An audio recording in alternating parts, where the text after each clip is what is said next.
it looks like we're up and running. Welcome, guys. Welcome to ChatTactic number 25, I think it is. It's funny, I do the sort of set it all up and then I forget what number we're actually up to, but I think it's 25. So welcome. This is going to be some gaming chat, of course, for the next couple of hours. Actually, I do want to thank Stardock for sponsoring this particular stream. And one of the things we do want to go through, of course, is the announcement for Ashes of the Singularity 2, which is a sort of like a very, very large real-time strategy game. So we wanted to have a bit of a delve into that one. We'll probably get started with that one, I think. Hi, Chris. How you going? It's a long time no see. It has been a long time. So hi, Kuja Grim. Hope everyone is doing well. I won't just single anyone out, but I hope everyone is doing well. Anyway, this is my second stream where I've actually streamed back to also Twitch as well as to YouTube. I will still be making this a predominantly YouTube thing that I do on Mondays or Tuesday if you're in Australia. But it's so essentially, so YouTube will still be the go-to place. When I've got giveaways, I'll probably just make it exclusively YouTube because it's hard for me to do the marble run. So when I don't have giveaways, I won't be doing a marble run essentially. I know that, I don't know. I wish there's no way I can actually combine the Twitch and the YouTube streams into a marble run, I don't think. So I've either got to play with the bots and then sort of name them like the way that we do on YouTube, or I just get them to play easily, very, very easily on Twitch itself. So anyway, hi Hugh David, how you going? And Slice the Elder saying good afternoon. And Brad Flegel is saying good morning. There we are. So CB is saying hi and hi to Slice as well. So so basically what we do here is you guys just interact as we go through. You make suggestions, whatever, and we sort of deviate off into whichever direction we want to go. There's a few things I wanted to talk about. I also just go through my Steam library news and just see what's up in there as well. But this, as I said before, this stream is sponsored by Stardock with the announcement of Ashes of the Singularity 2. And I did want to sort of course, talk about that one initially, then we'll sort of go into it from there. So it was mentioned last week, actually, when we were doing the sale, but of course it wasn't on sale at that point in time. So I sort of, I didn't feel it was appropriate for me to put the sponsorship on that particular video. But in this video, we can actually now spend some time to have a bit of a look at it. So let's just go to Steam. We might do a bit of a deep dive as well into sort of like the history of the game, actually where it's come from and so on and so forth. But we'll start off with just Ashes of the Singularity 2. And we'll look at the cutscene, I guess. Has it started yet? No, it hasn't. So it's to be announced. We'll look at the cutscene. When I was a kid, we'll stop and start, and I'll just make sure I've got the sound. Yeah, sounds reasonable, I think. So we'll just get it back a little bit. It's only 1 minute and 10 seconds, and then we'll critique it mercilessly. When I was a kid, I was always staring up at the moon. It was a reminder of where we could go, what we could be. Now, it's just a reminder of how much we've lost. More and more of Earth is being bought and turned into Terminator. How long until the entire planet is consumed? It was good old Australia. We should have stopped them years ago. But today... Little peanut pound, probably. Today, we take our world back.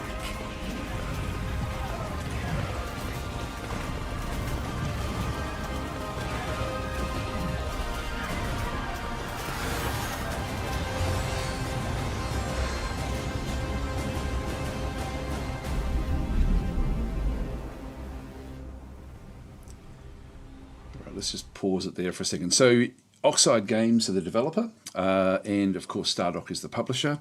Oxide Games was the original developer of the first Ashes of the Singularity. How long ago was that? 10 years ago? It seems like a long time ago. So anyway, that's the so basically the team is still sort of working on the actual game itself. Let's maybe pull apart what we can see through here, and I don't think it's gameplay footage. I'm sure it's not gameplay footage. I mean, obviously we've got the this particular whatever this sort of what do they call it, tilium or something, whatever that is sort of taking over the moon, but also over Earth as well. Just come back in. Come on. Just let it go forward. There we are. So we sort of see it sort of taking over sort of like large portions. When we get into the actual fight itself, it's sort of funny. Like I think that the goal here is to show the ship that's hidden behind here, but you don't really notice it. And I've watched this a fair few times. And it was the first time I've actually seen the large ship rise up. Up them years ago. But today... Here it comes. So that's some sort of massive battleship or something, I don't know. We take our... And then, of course, they've got their own swarms coming in. So I think this is humanity going against, like, the enemy.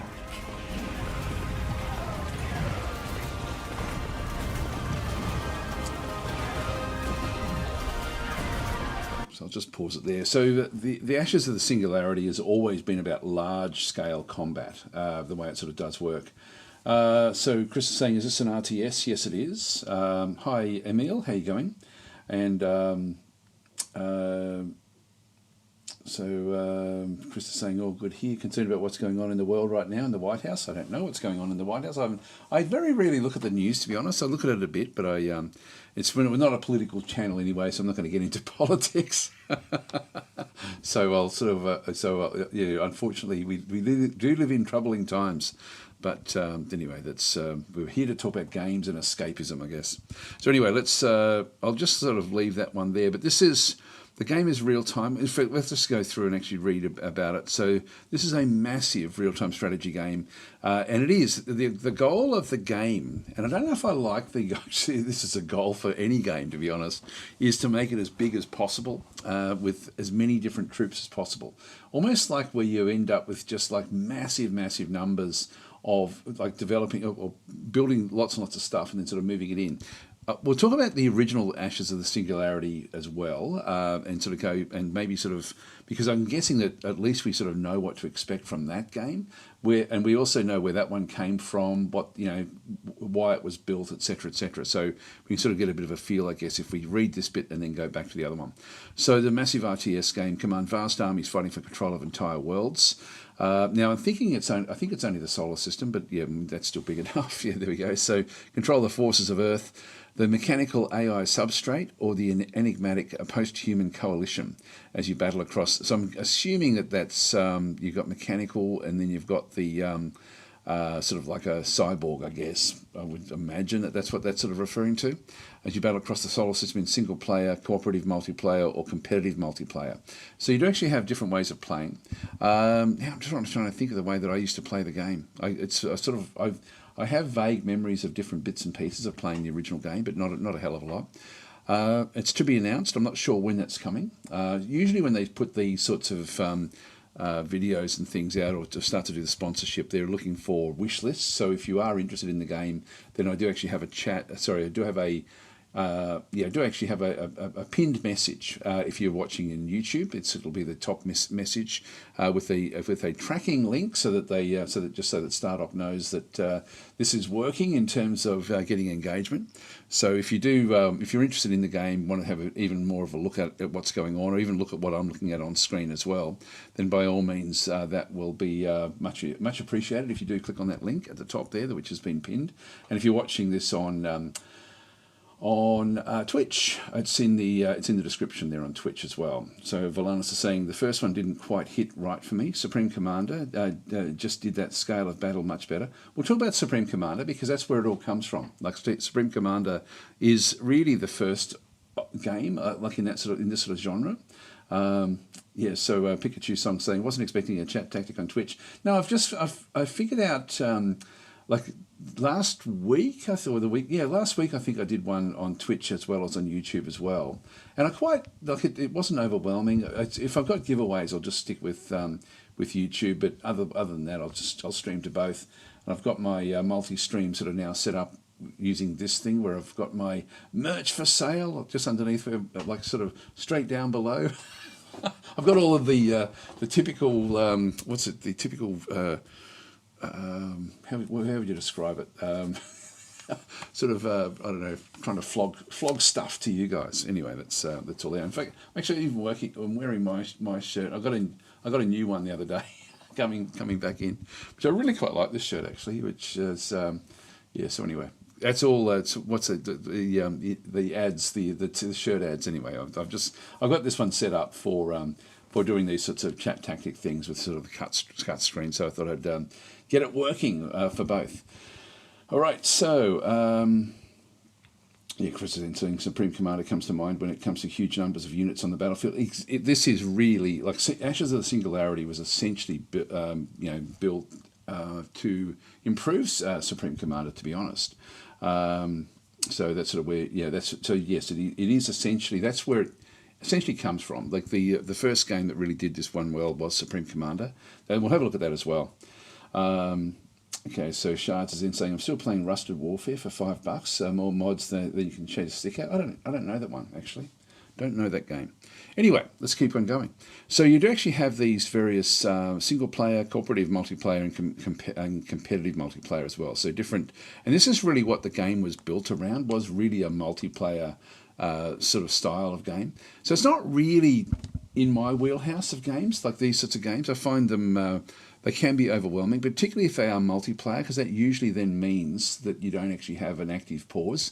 So I'm really hoping like anything, that this game does have an active pause. Without the active pause, it makes it very difficult for me to play single player. Anyway, let's see what we've got. I can't remember if the first one had an active pause or not. I've got a funny feeling it didn't, but I just can't remember. We'll have a bit of a deeper dive and have a look at that anyway.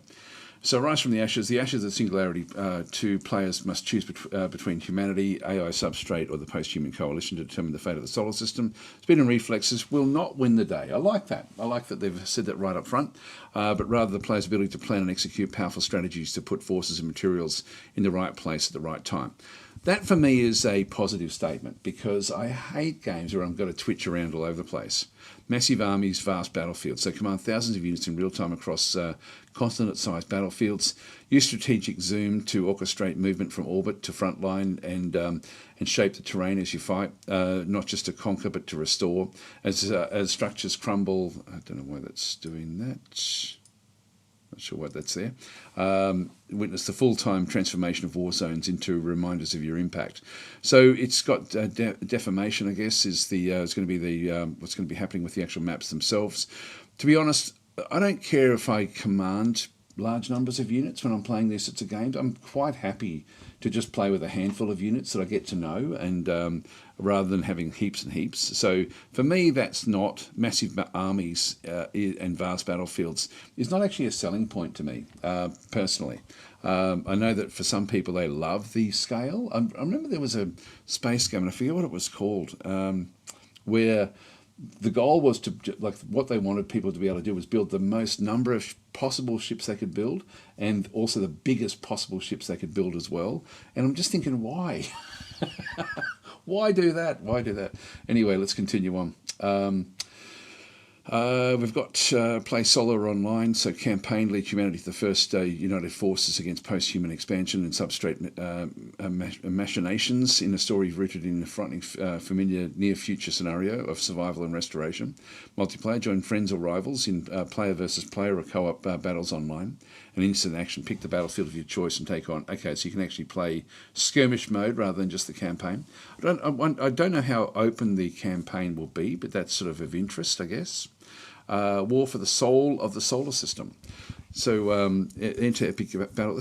I don't, it's funny. I don't think I've ever seen soul and solar system together. I'm thinking that's a really good little alliteration, combination in through there as well. Soul of the solar system. It's actually that's the first time I've ever actually heard that put together. When I read it, I thought, oh, that's actually pretty cool. And then I wasn't going to say anything, and I thought, no, I will acknowledge that is a nice little turn of phrase. Anyway, Enter epic battles with every faction fights for control of contested worlds. In instant action or multiplayer, command the humans of the United Earth Forces, the relentless constructs of the post-human coalition, or the overwhelming AI substrate, each with unique units, strategy and philosophies that define how battles are fought. In campaign, become humanity's champion as a commanding officer with the United Earth Forces in an immersive narrative experience. Again, narrative experience for me is not a selling point. So that sort of means that you're then pushed along in a certain direction. That says to me this is a linear campaign, and I prefer them being open. Just personally, so we'll just keep on having a bit of a read. Not So Existent Futures is a sequel to the groundbreaking so nearly, 9 years away. A game that envisioned a near future where strong AI would lead to profound changes to our way of life. The aftermath would lead to a battle for control of our solar system and beyond across three key factions. So let's have a look at each of these. So, point of view of humanity. Reclaim our destiny. When a group of post-human technologists convert the surface of the moon into Turinium without any government approval, which of course governments wouldn't approve that. It's like Antarctica, mining in Antarctica. Of course you can't do that. The public outrage brought the momentum mankind needed. Major world powers joined to create the United Earth Congress, an alliance meant to usher in a new era of action in response to AI and post-human progression. Is Elon Musk a post-humanist? I've heard that he was, cybernetics was something he was quite interested in. Just as an off the cuff sort of thought there. The world's top minds across environmental science, emergent technologies, diplomatic relations, and military strategy lead the United Earth Force in their fight to regain humanity's control over its own destiny while they still can. As commanding officer of United Earth Force, your call is to take back the solar system and bring the post-humans to justice. Okay, point of view of the AI. So humans have served their purpose. So Harley and her agents see the humans as having fulfilled their evolutionary purpose, giving rise to AI. On the other hand, the post-humans would devour the universe and each other if left unchecked, dooming them all to the predations of greater threats. As Harley's supreme agent, your task is to prevent the post-humans from thwarting your larger plans and keeping the humans confined to Earth. Point of view of the post-humans, so pragmatism. This doesn't sound linear, does it? I'm actually thinking maybe there's certain story events, but this is quite different in terms of the objectives, which is interesting. I mean, the fact that it's trying to keep them confined to Earth. That's actually, I've got to say, reading that and then reading this after reading about the, which one was it? Essentially that we're going to have like a narrative experience. It doesn't feel like it, the way that this has been written. Okay, let's have a look at the post-humans. When Promethean AI Corp developed Harley, they realised that they could not fully align her with humanity's interests and thus could not release her to the general public. They decided the best route was to uplift themselves to become post-humans, thus entering the super-intelligence would be aligned with humanity's interests because it would derive from humans. However, not surprisingly, the human governments of the world, seeing their power in decline, are making a desperate and ultimately futile attempt to stop the future. Meanwhile, Harley sets the universe as hers to reign, with goals as mysterious as her tactics are deadly. As a member of the post-human coalition, your mission is to prevent the humans from destroying your work and stop Harley from eradicating all competing sentience. That's interesting. I do quite like the play of all of those different things. It doesn't sound linear to me. Ashes of Singularity reimagines what real-time games can be. Success is based on your skills as a strategy player, not micromanagement or reflexes. I really like that they're emphasising this, because that's one thing that always bothers me about these sort of games, is just how they did say that in the first game, though. I do remember that, and it did require reflexes in the first game. I do remember that, thinking didn't really deliver on that aspect, so we'll see what happens with this one here. This is a game that celebrates your strategic skills and rewards you for understanding that logistics, planning, and terrain matter. Join us on the forums and wishlists today. They're saying all the things I like in here. This is all the stuff. Logistics, I love games that rely on logistics, like a hell of a lot. Planning and terrain as well, like, sort of figuring out the best place for different types of forces. That for me is a big tick. The one thing I haven't mentioned here is is whether, I don't know why I forgot the full screen there. There we go. That's gotten rid of it. If we have a look at the community hub, let's just see what people are saying, if anything at all, at this early stage. So if we just go back to, we do have dev journals. I don't know if they're going to. So they've got a few that are just sort of coming through at this point in time, actually. So we'll go and maybe have a bit of a look at that. But let's look at the discussions first and just see. There's a fair bit there, actually, for a game which hasn't even been really, got a date at all. Does anyone asking about tactical pause? There's a Supreme Commander one again there as well. They are on Discord as well. So that's, if you are interested, there is a Discord channel there as well. So we've got Welcome to the Ashes, Steam page, blah blah blah. So that was just in the last week or so. First one. She got okay. So we'll just see what we've got. We will have a look at the screenshots, because there are screenshots we can have a look at as well. Campaign. I'm trying to find tech tree and upgrade research. What changed from the new factions? Will there be a founders level pre-order? That's actually asking if there's progression from the old one. Tell us more about multiplayer. I've tried to make this game. That's okay. Just keep on going back across. The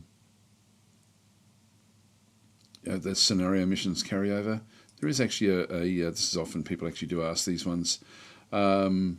So preface this by saying I lived the first game, especially the single-player scenarios from the base game and DLC. As someone who played them over single-player skirmishes, what is the plan for scenarios?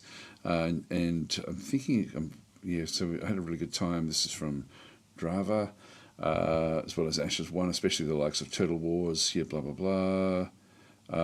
As for Ashes 2, a full-fledged campaign should be coming at launch. I haven't seen anything officially mentioned about scenarios, so I'd share. Okay, that's all right. So we don't really know much about that one. I think it's early days at this stage, of course. Resolution, that won't be a problem. Just seeing if there's anything there. But I just can't remember if the first one actually had active pause. For me, that's the always the overriding requirement, or sort of their concern is whether they actually does have it. There's a lot of things run through here. Is this a Supreme Commander? Yes, it is, basically. Ashes is actually free to play this weekend. That's now old, so that's no longer the case. So we'll have a look at the original as well. Expect some bugs in the campaign, a small text to read, blah blah blah. Tried the free game, and it has creeps and thought it wasn't for me. I hope other people can enjoy it enough. Creeps are sadly part of the main game loop. Although you can disable them in custom skirmish. I even forget what creeps actually are. It's a cheap knockoff, kind of like Albert or Timo version of Supreme Commander. There we go. You always get your haters. Of course, you're going to get them. So hello, guys. Thanks for sharing the feedback on the creeps. As Damas pointed out, you can do so in the custom games. You can. I do not think we can have rank with a customizable option, but I will poke the team for campaign. So yes, I'm glad that there's, again, I know that Stardock in particular really does listen to what players want. So love the first game, so I'm definitely getting this one as well. It's sort of like Supreme Commander, but there are differences. It's on sale now, and I do recommend it. It was a lengthy campaign as well. All right, so that's looking, of course, back at the first one, which is now 10 years old. Well, we're not sort of getting a hell of a lot of information there about, I guess, the things that I'm sort of more interested in personally. I'll just go back out and go back to this one, have a quick look at the dev logs. And just skim past this one. There's nothing much there. Okay, they're just now seeding information. So we'll just go and drop that one. What about the first one? It's a free weekend. So this is in game. This is an in-game map. And this is what I mean. Like, there's just lots and lots of stuff that does go on in this particular game. where we can pick. Like you've got you tend to just command armies rather than command individual units. It's not like in, for example, Distant Worlds, we can have like a large group of ships going in, and then you can individually. I don't think you can individually move them. From what I can remember, it was sort of like very streamlined in its way of trying to manage the clutter. And I will call it clutter because you just end up with massive numbers of different types of units doing different types of things. So I think you can sort of bring them around into, from what I can remember in the first game, it was largely about positioning. Yeah, I'm thinking it's just going to summarise what we saw there before. Does it have the... is that the... yeah, that's Dev Journal number 1. That was... that's just the announcement in through there again as well, which with the video that we just saw. There's more of the sort of like the largish. These are all the screens that we can sort of then have a bit of a look at. But this one here, we've got the again just lots and lots of stuff going on, which is of course a bit of a hallmark. There's one of those other ships again. So this is actually, it looks like it's in game, different terrains, which is good. This is the. This is where I think the strategy of the game is sort of then where you end up with your largish forces, as you can sort of see through here, combined into armies, where you then sort of, I think they then sort of move them through and I'm not sure what the linkage actually is through here, but it does look like this is just one big battle map, and it looks like there's fights going on back in these different areas as well. So there's something sort of where it's moving forward from here. Interestingly, I'm not sure what these are. Like we've got things that are sort of connected in through that side, so I've got no idea what that is, whether that's some sort of like a supply chain. It looks like it may be logistics or building like factories and things where stuff can be built, and then because we do actually see from here we've got troops and tanks which are then out in the open, and so we've got 1, 2, 3, 4, 5, so we've got 5 armies. So they have put them into various armies. And looking at the numbers, they're not overwhelming numbers. And I do remember in the first one, it was like a hallmark of, look how many things we can squeeze into a screen. So it doesn't look like it's that here. And so it does actually have flying craft. You're not sure as to how early into a campaign that is or how late, but that does look like these are factory type areas. They've always got the 3 triangles. There's nothing that sort of diminishes those at all. So I'm not sure what they relate to. That looks like that must be the... headquarters, I would imagine. It looks like it actually extends off the map as well. So this is like just a portion, or an ongoing portion of the map. And then again, of course, you've got the red player back and through this other side as well. This screen to me looks really, really quite interesting. I've got a funny feeling you maybe play even most of it on this screen, but instead of actually positioning your forces like on ridge lines and stuff, you just send in armies and try to overwhelm. Is how I would imagine that one to be going. There we go, Pikachu Song saying an upside down Triforce. Sorry, I've missed a few of the comments in through here.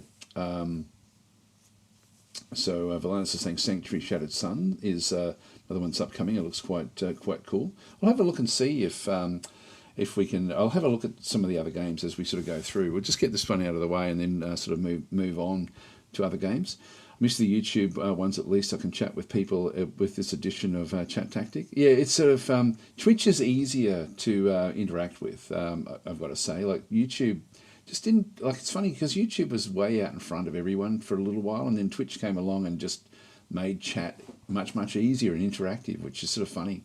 Yeah, it's interesting the differences between YouTube and Twitch, and just how YouTube became a rusty old machine. I mean, it's still massive, but it's just Twitch has got much more innovation in terms of its chat interaction. So where we get up to? So so Mascaman is saying, well, if there's multiple narrative paths, those can be more open to a degree. Yeah, it feels like it is, actually. It sort of seems like it seems more open than narrative from those descriptions that we had a bit of a look at. And Pikachu's on saying narrative storytelling isn't the selling point for strategy games for me. I agree 100%. I'm with you there. So, yeah, Pikachu Song's in saying, for me, turn-based is a selling point, given I'm a curse with IBS. I'm not sure what IBS is, sorry there, Pikachu Song. But yeah, I also much prefer turn-based, just so I can pause and look and figure things out. Stream Flex saying, hi Daz in chat, and hi to be off as well. Valance saying, neutral NPCs on the points. I don't know if they're neutral. I'm not sure if that's what we're looking at through there. Going back to YouTube, we've got hi Scott. I don't know if I said hi before. And Chris, yeah, saying love Rusted Warfare. I don't know that we'll have to have a look at that one, I think. And Emil is in saying, I'm hoping to pull a hidden gem like Advanced Tactics, Gold or similar. Yes, yeah, that's well. I don't like. I don't know what we're looking at today. To be honest, I've sort of got like I've got one game in mind that I'm sort of I'm quite interested in. It's a demo that I've only looked at it very very briefly, but I quite like the look. I quite like the direction of it. We'll have a look at that as well later on. Okay, so Chris is saying Supreme Commander Forged Alliance had an active pause. Oh, okay. Well, hopefully this one does. Just when it says multiplayer, you know it doesn't have it in that mode. Viren Games saying, hey Daz as well, and Dave Flitt saying, too fast, too complex, too many years to control. My brain function can no longer cope with this type of game, but I will wait with apprehension. Yeah, no, it's sort of, I'm in the same category where I don't like overwhelming games. I like big games, I just don't like having units that don't mean anything to me. I like to actually have a little bit of connection with different units, like it's sort of, and again, the scale of the armies in Age of Wonders for me works quite well, where you are building up little stacks. But having said that, if we look at what this has got, like armies 1 and 2 in here, this is not overwhelming. I'm actually this screen here is probably doing more to make me feel comfortable about the game than anything else I've seen. But then when I look back at the other big screens, actually that's the last one there, we're then seeing like lots and lots more. Like this is probably the most clear screen of what's going on. I'm thinking that those little tanks that we were seeing are actually clusters of tanks. So one tank on that overview may be sort of like 10 tanks in reality. And for me, that's too much. I prefer it just be one tank with the ability to, to take like individual damage and so on and so forth. I'm thinking of other games like Mechabellum does that sort of thing fairly well, where it does have clusters of units that go in, but it's also got the large units are single units. So I'm guessing that this is like a large single unit. If it was done like Mechabellum in that sort of style, it wouldn't bother me, because we are then talking about little clusters. So there we go. So Bioff saying it has to have a pause. I don't have the time to sit forever and game through, even though I want to. So Valance is saying creeps are neutral NPCs on the points. Oh, okay, referring to that comment you were reading. Okay, creeps make it sound like I've come across them before in Creeper World, I think it is, or whatever it is, which is where it's. So I always think of them as in that sort of context. And I don't know if that's. I think it's Creeper World is the name of it. It's a series of games, very good games actually. Pikachu Song saying narrative storytelling is more appropriate as a selling point for RPGs and monster taming games. Yes, I just think of the tanks as a group of goblins, as a Supreme Plague. I think Keeps came from Mobus. I'm not sure what that is either, to be honest. What do we get up to? Cam is then saying, are you having more fun with Distant Worlds 2 or Galaxy 4 these days? I like the simulation and the realism of Distant Worlds more so than the gamey aspects of Galaxy 4. But I'll happily play Galaxy 4. It's just that's more like a board game, whereas Distant Worlds is more like looking at an aquarium and then sort of having things move around inside the aquarium. If that makes any sort of sense. So they're very very different types of games. But Distant Worlds 2. I just like that sort of game in that sort of like with what that does. I sort of get blown away by the even just watching the game play itself out. I just enjoy it just because it is a simulation. Hi Silvercall, how you going? and Black Eye Vuk. Okay, so well, that's probably enough that we've sort of gone through there. Let's have a quick look back at the original game. And so just go back to the store page. And Ashes of the Singularity Escalation. There we go. It's cheap at the moment, only $4. 10 years old, though, or 9 years old. Let's have a look at the actual video. And just to get a bit of a feel.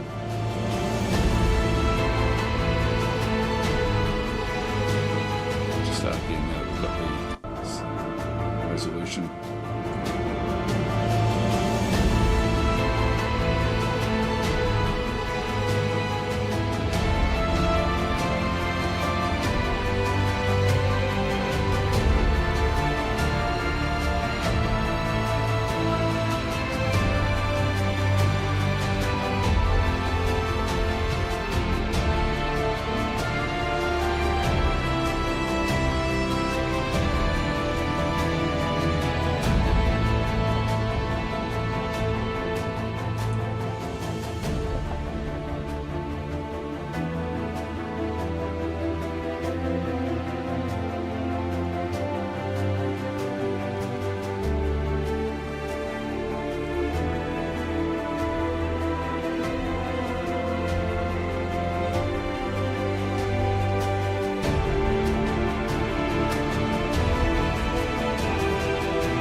That was sort of like a later version of the game. Let's just pause there, and we can glean a lot, possibly even about the new game from this one through here, with the way things are sort of then working.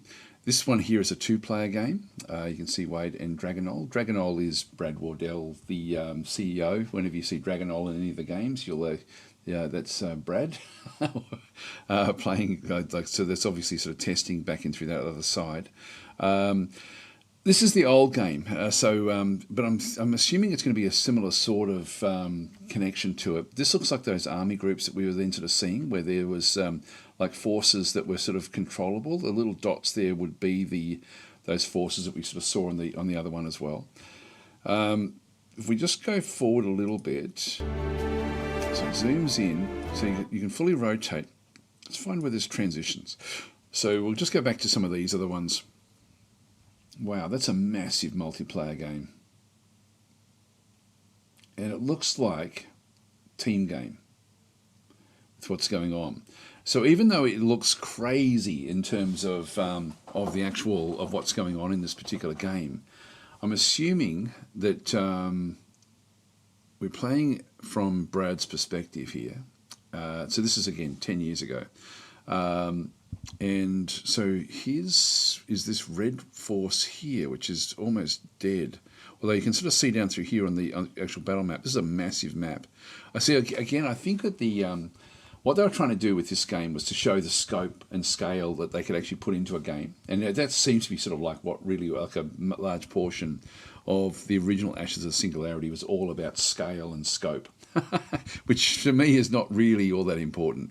But when we have a look at this one, we're looking, I don't even know where we're actually, we're certainly on the edge of the map, and we can be rotated, so it's a bit hard to sort of tell what's going on there. But it looks like red is involved there. It does have a, yeah, maybe it's sort of looking, I'm not sure where that's actually looking, to be honest. We're zoomed out, We could be zoomed out over here. It's a bit hard to sort of tell where the map actually is. Let's just go forward a little bit. Yeah, we're zooming in now on this area. So there is a force here which is under his control.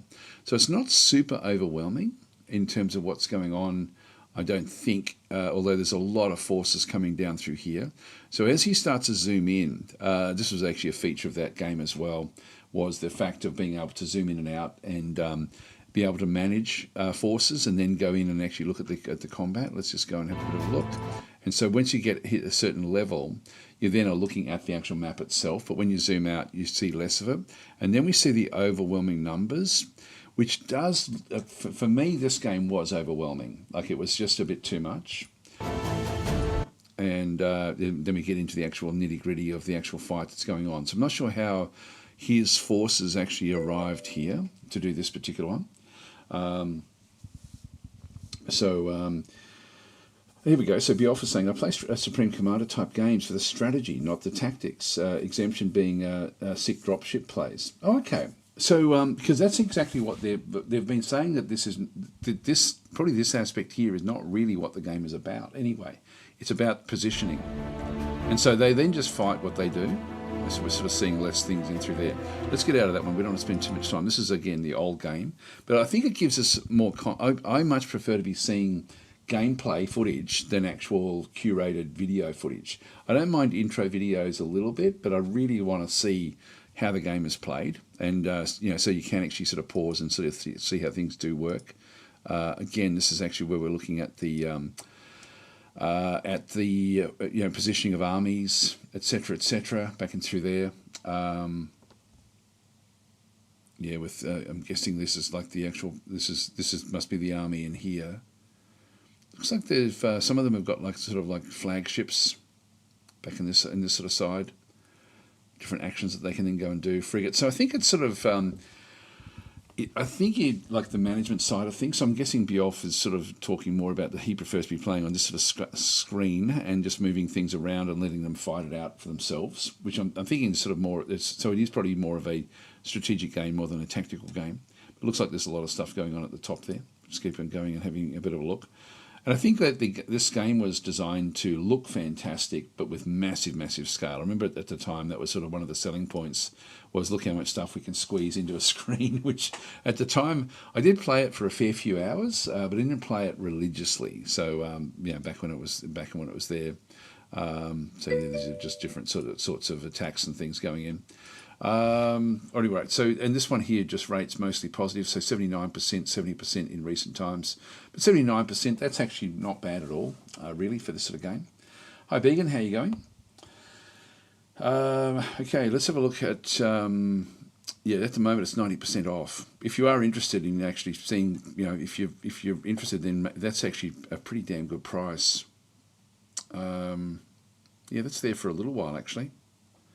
So and then you've got all of the other different bits and pieces. I don't have very many of these. I've got the co-op map pack, and that's about it, I think. Well, that's free. That's why I've got it. But that's all I really sort of bothered with in this particular one. I didn't sort of go into it in too much detail.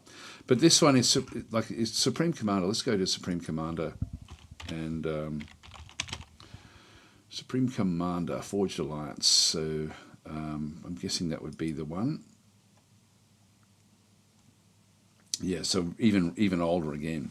So Supreme Commander was where it all sort of started. I'll just go back and see if there's another...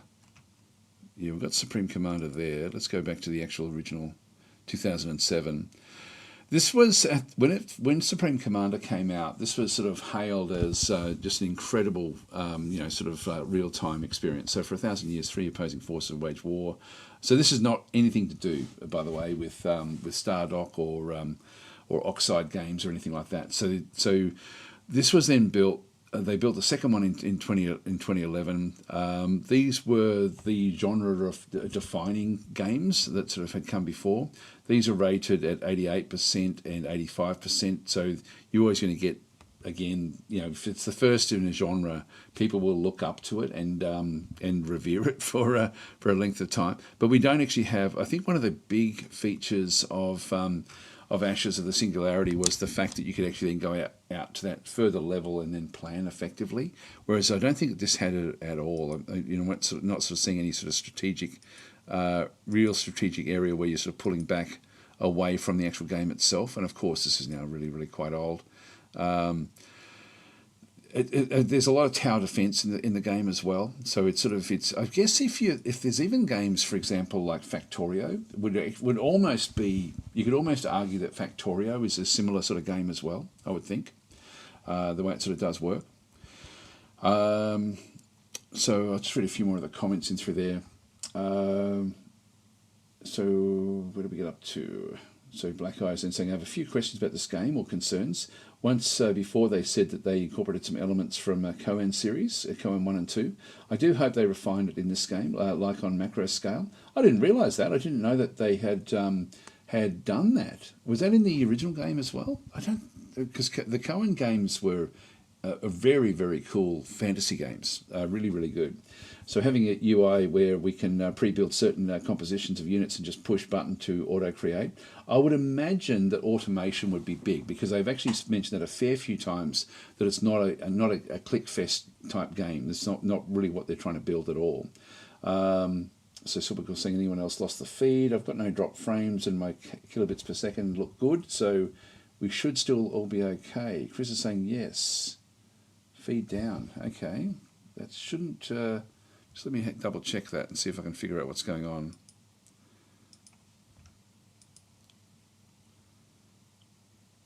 We're still going, so we should be okay. It should be okay. I hope. Just let me know if it's all back okay, because I'm not getting any problems from this side of things, and Twitch is still sort of thumping along.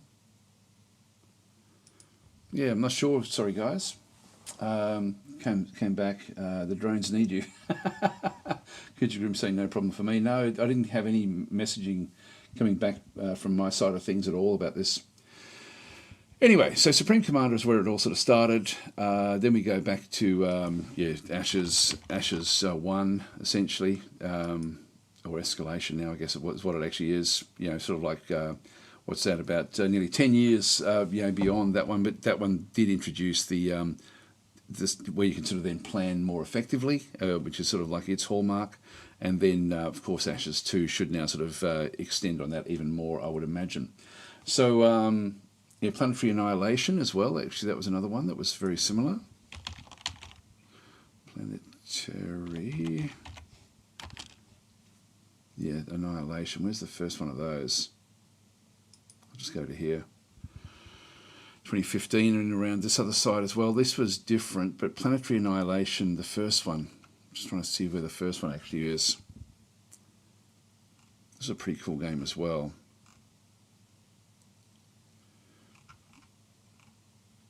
But I don't know if this had an over map as well. It was more just about having massive titans wandering around. Interesting game though. I did enjoy this back in the day, and it was also this is very similar again, where you're sort of building the areas like where you've got like essentially a tower defense system with lots and lots of little areas all hovering around a massive titan that you then sort of use to wander around and conquer things on these very, very small planets, which I quite like the charm of these little planets. But it was it was a pretty cool game, this one. It's for what it did do. It was good fun. Yeah, so that was actually different again as well. But again, didn't have that sort of planning phase, I don't think. So Chris is saying, have you ever looked at Beyond All Reason? I don't think I have. I often lose track of different games. Let's go back and have a look at Cohen, actually. That's Cohen 2, Kings of War. And Immortal Sovereigns, that was sort of pretty much the Kings of War was the good one through there. Just view the page.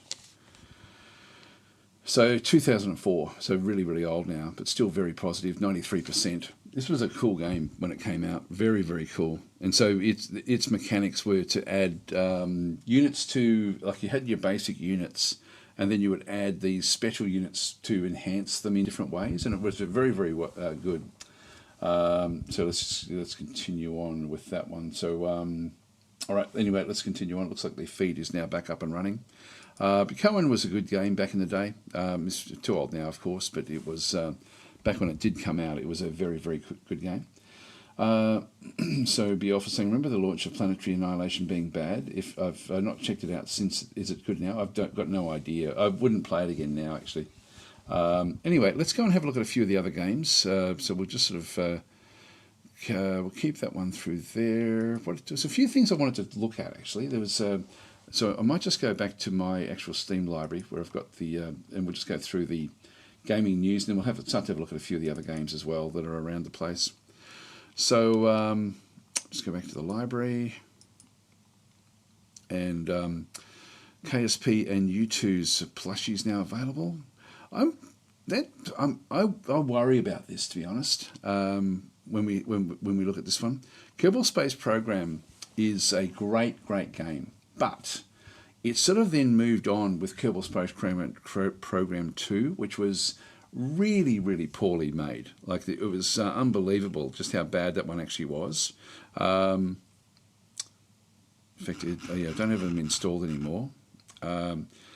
It's still, I don't like that they're trying to go back and make something back out of Kerbal Space Program when really all of the interaction, I'll just see if I can find it, there we go, we've got Kerbal Space Program 1 there, which I haven't installed for a long time. Great game though, great game. But is that right to do that? Is it right to re-inject life into a game, that is now fairly old, when they did have a second one that was just so bad, like it was terrible, and basically then abandoned, very, very quickly. If we have a look at the store page here. Like mostly negative, 28%, and then overwhelmingly negative, 9%. I've never seen numbers like this before, with reviews. And that's 21,000. The average is 28%. So they have like KSP has been cancelled. Like it's terrible. Like developer Intercept Games, and then the publisher was Private Division. If we go back and have a look at the original Kerbal Space Program, look at its store page. Just pause that one for a second. We still have Private Division, the same publisher, and Squad was a developer. And then this is overwhelmingly positive, 95%. Look at the difference. That's incredible. 72,000 people, and then still very positive, 93%, even in recent days. So is it fair to have gone from KSP1 to KSP2, crashed and burned KSP2, and then go back to KSP1? Like, I love the game. You can see I've got like 370 odd hours, and that was actually before. That was only since they brought it to Steam. I played this game well before it was on Steam. Like, it was as soon as this game was announced anywhere, I was on top of it. I've been playing this game since very, very early days, and so a lot of the time I spent with it was before it did come to Steam. It's a great game, but it still costs a lot. Still costs a lot. Yeah, I don't know. It sort of it worries me after the crash and burn of KSP2. Do you get the second chance? Do you get the chance to go back and resurrect your original? It's a shame that Squad was not really involved properly, and largely the game was actually built by one developer at the start who just had it as a passion project from within Squad. And so Squad itself is not really a gaming company, so that's probably why they handed it off. But God, it's unbelievable the difference between KSP1 and KSP2. Anyway, let's just go back to the library again. And I don't know. I feel uneasy when I sort of because it may get people to then go and buy KSP2, which is just crap, and KSP1 I don't think is getting any more development. I don't think. I'm thinking. Like, if you're not developing the game, should you really be pushing it? I don't know. It feels wrong to me. It feels wrong. So kind of saying they're trying to crowdfund with the plushies. I think they're just trying to make money. To be honest, I think it's a cash grab. It's a being cynical. I just don't think it's. I don't feel it doesn't feel right to me. It doesn't sit right with me. So we're just read a few of the comments about this one too. Actually, Beyond All Reason is great, says Valanis. There we are.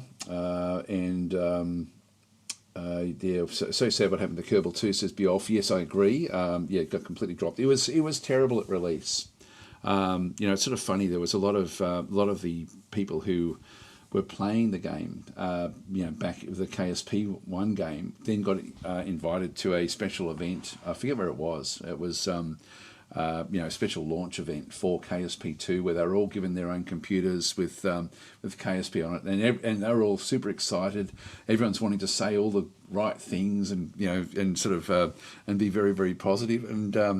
Because I had also had it at the same time, but I wasn't part of that event, and I was listening to all of this gushing commentary about how good the game was from people who really just felt, I think they just felt obligated to be positive about it, because everyone was looking forward to KSP2 when it launched, and so there was all these positive comments coming out from people who. That's why I would suggest if there's something that's been sponsored by a developer, where they actually fly people in to actually then do videos, don't listen to the videos. I would actually suggest that it's very hard, even if they're trying to be honest, and you can see a lot of the actual commentators who have since been honest about what's happened are trying not to insult the publishers and developers that are there, but still trying to get across that it's not exactly what they want. So they can't really be honest, or it's hard to be honest, I think, in that sort of situation. And KSP2 certainly launched that way, and it was.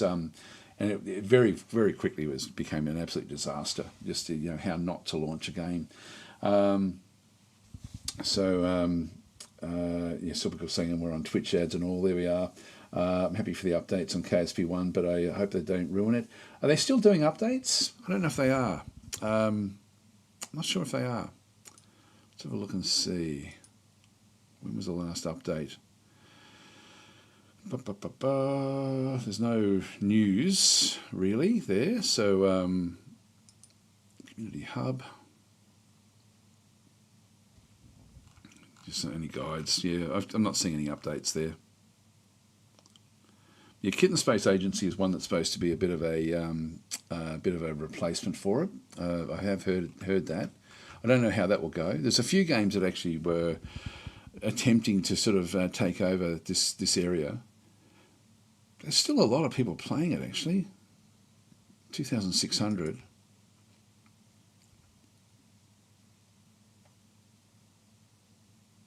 Here we go. KSP 1.12.3 is live from 2021. So no, it's not being done. But Kitten Space Agency, that's actually supposed to be pretty damn good.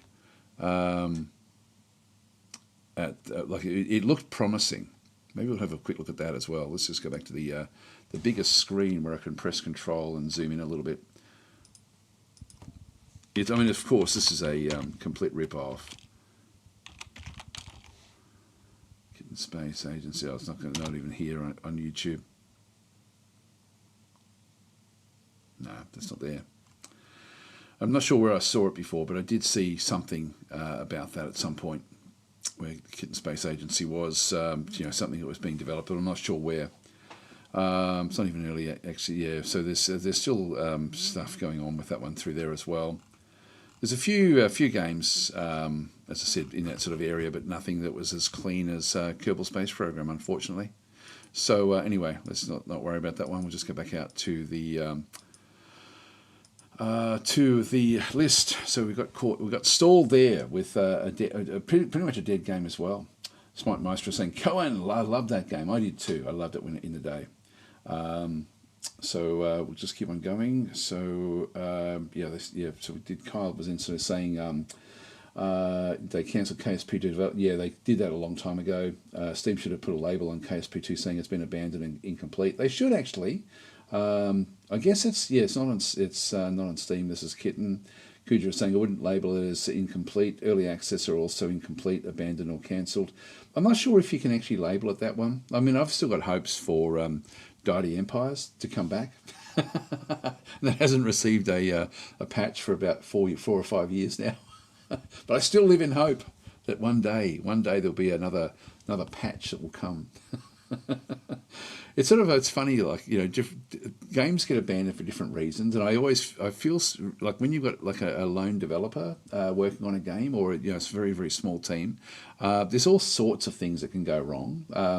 From personal problems through to financial problems, to all sorts of different stuff. So you don't know why people stop development on a lot of these games, and it's not easy. So I always try to be at least compassionate when certain things happen. But when you've got a big company, like what was happening with Kerbal Space Program 2, and they just really screw it up, then I think it's boots and all at that stage.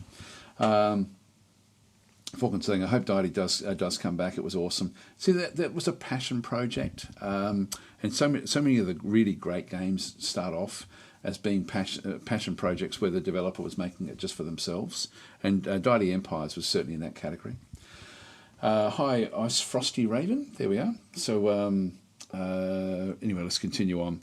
Age of Wonders 4, there is actually some sort of faction creation contest on our forum. I mean, official merch, no idea what that is. God, Age of Wonders 4 is a good game. He is coming. This is patch number 6. Kingmaker item balance. I haven't actually shown this game. This is actually a pretty quick and easy little game. This is a have a quick look and see how this one rates. It should rate pretty highly, I would think. So it's just very, very simplistic, the way it sort of does work. And what you're doing is you're sort of essentially just working your way through. During the day you're exploring, during the night you're surviving. And in a really, really old style sort of pixel type map. But it's rating at 83%, 82%, which is about right for that game, I think. So anyway, that's what that one is. I haven't covered that on my channel, I don't think. But it's very quick and easy to play. Intravenous 2, God, this is a good game. This is a sort of like a stealth type mission type game, real-time strategy. You can pause it. Very, very. It's a very difficult but fun game to play, and there's there's no real one way to go through. The thing I love about Intravenous is just how the guards react when they discover that there's something wrong. Like if you leave a door open, they'll become suspicious and they may talk to another guard about it. Then the other guard may go off and get some other guards. So it changes dramatically. And again, the single developer has made this Intravenous. How does that one rate? This one should rate pretty damn highly, I would think. Overwhelmingly positive, 96%. Really well and truly deserved. 91% back and through there. So this is a game where essentially it's just like a top-down shooting game. And when a guard is triggered or finds something that you've left, if it finds a body, they all go crazy. They go running around looking for each other. If there's gunshots heard, they'll all come swarming in. So it plays very, very different from nearly anything else. Just read a few more of the comments. Reinhardt saying, my heart bleeds for KSP2 and City Skylines 2. I've never bothered with City Skylines. I heard that. Glad to hear, says Jamnuska. I'm not sure what we were talking about there. Was Silvercall? Yes, actually City Skylines making a quiet recovery, says Silvercall. I haven't played it. So Fatty Mac is saying the one game I wish didn't fail and would make a comeback is Sword of the Stars 2. Had so much potential. Yes, it did. That was a big failure. That was a game that I was really surprised with Sword of the Stars 2. Because I used to play a lot of Sword of the Stars. And Silvercall saying, I've not watched the video on it yet, but I'm quite impressed with the Endless Space 2 demo so far. You mean Endless Legend? I might have to take back my style over substance comments. Yeah, I'm not. Actually, we should talk about that as well. I'm just not impressed with Endless Legend. I don't know why. It just doesn't grab me. Can you control those guards, though? To a degree, but you have to be super careful. This is one of these games where you can actually try to attempt to go through with just a knife, for example, and just play stealth the whole time. If you go in guns blazing, you then have to make sure that no one can hear you. And so there's different things. You do have silencers. You've got different sort of loadouts with your guns as well. It's a really awesome game. It looks fast, but it actually doesn't have to be fast. I really like this game. And I'm not good, I don't have good reflexes.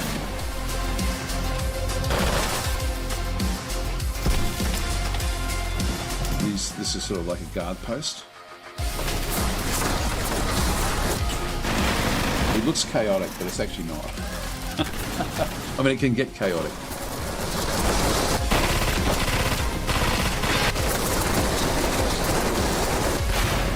It's funny.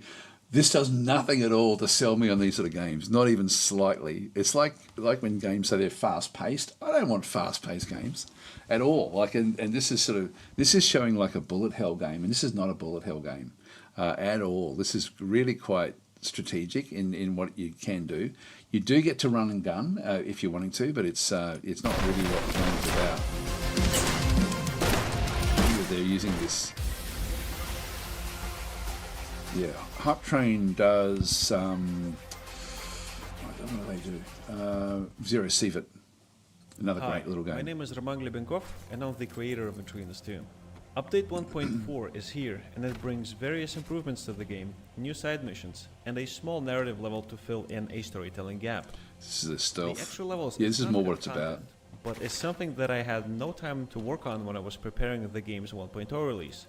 Now, exactly 1 year later, these levels are finally in the game at no extra charge. Aside from that, the game now has staged reloads from magazine-fed weapons. What this means is if you start a reload and interrupt it by interacting with something or by striking someone, the reload progress will not be reset, but rather tracked and continued at the last valid stage of the reload when the player resumes the reload. Intravenous 2 took an enormous amount of effort to make and is dedicated to my late father. With Update 1.4, I wanted to celebrate the game's 1 year anniversary of its launch with new content, various touch-ups, and improvements to it. See, this is just going through here. So you must have even more improvements. I haven't played this for quite some months. That's interesting, actually, just hearing what he's sort of saying, about the improvements that he's made. But you can see through there, if you're in the shadows, they can't really see. You can go prone as well, which makes you even harder to spot. But in this case, all the lights have been sort of turned off in through here. So, and you can see there, this is a sort of interaction with the guards. Heard some weird noises, be on the lookout, what happened here. So starting to sort of see things. If they see blood spots, they'll start to investigate as well. So the actual guards really do perform. Some of them have got like a set routine. But if anything interrupts them, if you turn a light off that should be on, stuff like that, they'll come and investigate. It's such a cool game. Features. Amazingly good I hope that game. you enjoy the game, whether you're just discovering it, are in the middle of a playthrough, or coming back to replay it. Thank you for watching. Yeah, I love this game. I love it. So that's definitely worth having a look at. It's nowhere near as fast as that was what we were seeing there in the start. It's more like what we saw there at the back end, and it is pausable. So great game, great game. It can get overwhelming, like if the guards do start to sort of swarm. Okay, so what did we get up to? I think we'll just go back and we'll just go back to the news again. The news feed anyway. So that's 4 of them out of the way. Wayward I haven't played for a long period of time, not really interested. On the Western Front, people have been asking about this one. I really wanted to cover it, and I just struggled with it. It's hard to sort of try to present it. It's sort of like trench warfare. It's interesting the way it sort of is presented, but I haven't looked at that for a long period of time. Exfil is where you essentially are. This is like a shooting game. I won't worry about that one. Slay the Spire, too old now. Counter-Strike 2, yeah. Airship Conquer the Skies. We do actually have, AI empires no longer form huge alliance networks. So there's just been, again, work done on the diplomacy of that one. Imperium, haven't played that one for years and years. That's 10 years, there we go. 10 years of galactic survival. Mod Showcase. Actually, I haven't looked at the mods for that. Arena Shootout, customization, Honey Badger remastered, extra mutators. Okay, so there's a fair few different mods there for that one, which is interesting. More exfil. Just see if there's anything else. Archon Prophecy and Griffin Update are out now. Of course, I've been covering that like crazy. I love it, absolutely love it. Mood board. So again, more stuff to do with like aristocracy in this case. Just going through sort of like the feel of the various things that are going to be coming with the new DLC, which is on its way. I'm not sure when that DLC is due to launch. Republica, coming soon. We don't actually have a date there just yet. Must be getting relatively close. The fact that we've got all these different mood boards for different styles of government types for the game. So that is interesting there. So Tenor is saying, I know we don't like EL2, Daz. So you're so used to a certain below average game. Referring, of course, to Age of Wonders 4. You know which one I'm talking about, that it's impossible for you to see the good quality of EL2. In short, your fanboy bias might be over 9,000. There we are. You're trolling again. Germanus is saying, I don't own it, just heard it from a buddy that it's better than it was, so no clue about it. Says, I don't know what that was in reference to. Might have to play Intravenous again, to be honest. That sort of got me excited about that one. Where did we get up to on YouTube? Hi, yeah, I said hi to Ice Frosty Raven, and saying I've been really enjoying Age of Wonders 4 here recently. I've made an industrious orc race faction.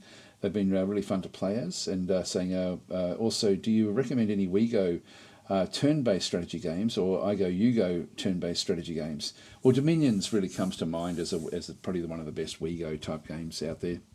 Ronhard's saying, no, I enjoy my colourful dragon, elves, giants, whatever they've added in the last DLC. No, I love Age of Wonders, absolutely love it. Yeah, I think the reason I'm just not really enjoying Endless Legends 2 is that it's more like Civ, I think, in terms of its approach, which is not something that I'm really all that interested in. Quasimorph, when did that one come out? 2 weeks ago, I think we covered that one. And Field of Glory Kingdoms was back in July. We covered that one as well. So maybe we'll just sort of put that one away. We've sort of covered all of those. There wasn't really a lot to talk about in that aspect. Now, some of the other games that were mentioned, just go back up and see if we can find, where was it? Somebody had mentioned one really early on. Just going back through the chat. Sanctuary Shattered Sun. Let's have a look and see what that one is.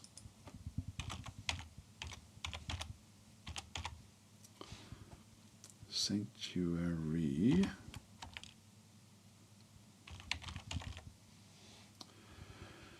Shattered Sun. Okay, so command vast armies across the surface of a star-encompassed Dyson sphere in the next-gen RTS. Shatter the map itself with super weapons, freeze oceans, and create invasion routes. So look at the video. So it's still to be announced. Gameplay. What does it have? It's a real-time strategy game on a grand scale, introducing never-seen-before mechanics such as earth-cracking super weapons, blah, blah, blah. Scale, depth, focus on grand strategy, not endless clicking, create construction queues, save your favourite base layouts as templates, issue orders, that sounds pretty good as well.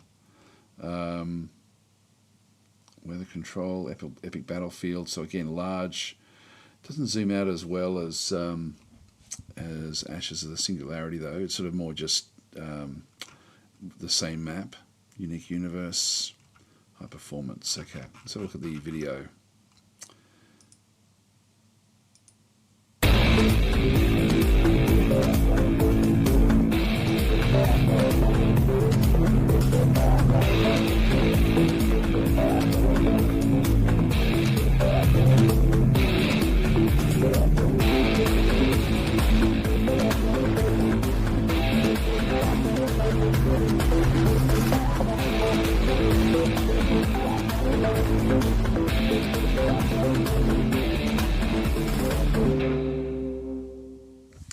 I like that last little bit. That for me is, like all this other stuff at the front here, the graphics don't look all that impressive, to be honest, but this does look good just in terms of being able to control what's going on.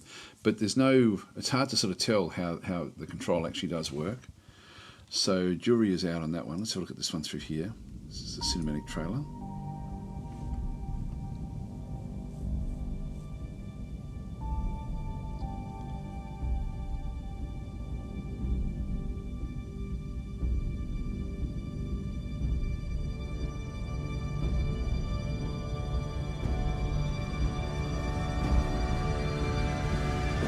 I have seen this before, actually. Yeah, we did look at this some time ago.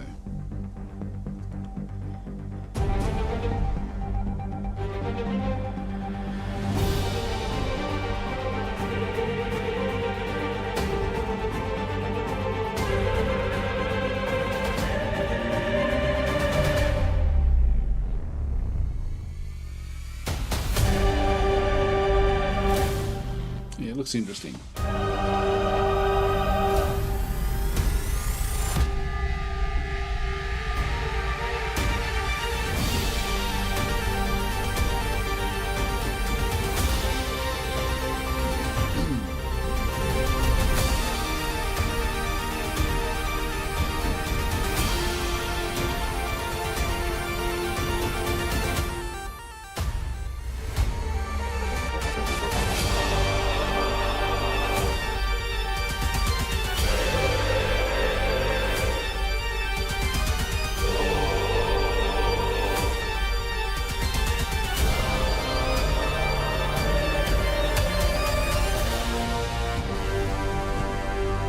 I wonder when that's coming. Still to be announced is the actual date. You know what it reminds me of? This one it reminds me of Massive Assault, which is now a really, really old game. Massive Assault Network 2 demo. She's still a demo there. Wow, didn't realise that was actually would still be there. No, I don't know where that one went. It went into the stratosphere. We'll just go back and Massive Assault. I had a lot of trouble trying to get this one to work on my system. This is from 2003, so it's ancient now, but God, this was a good game back in the day. This was a turn-based game. Very, very cool game.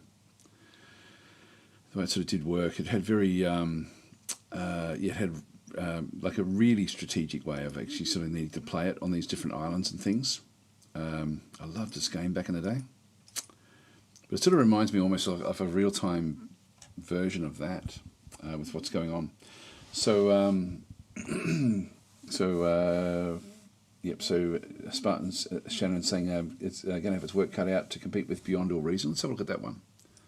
Beyond All Reason.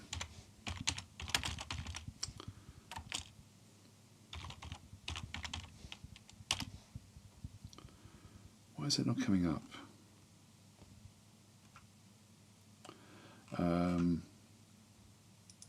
Yeah, we actually, Toothless Shark saying Daz needs to play more RTSs.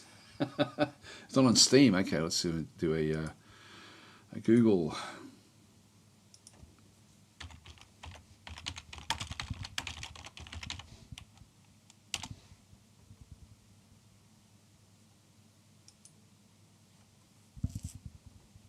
We're not going to be able to see what people think of it.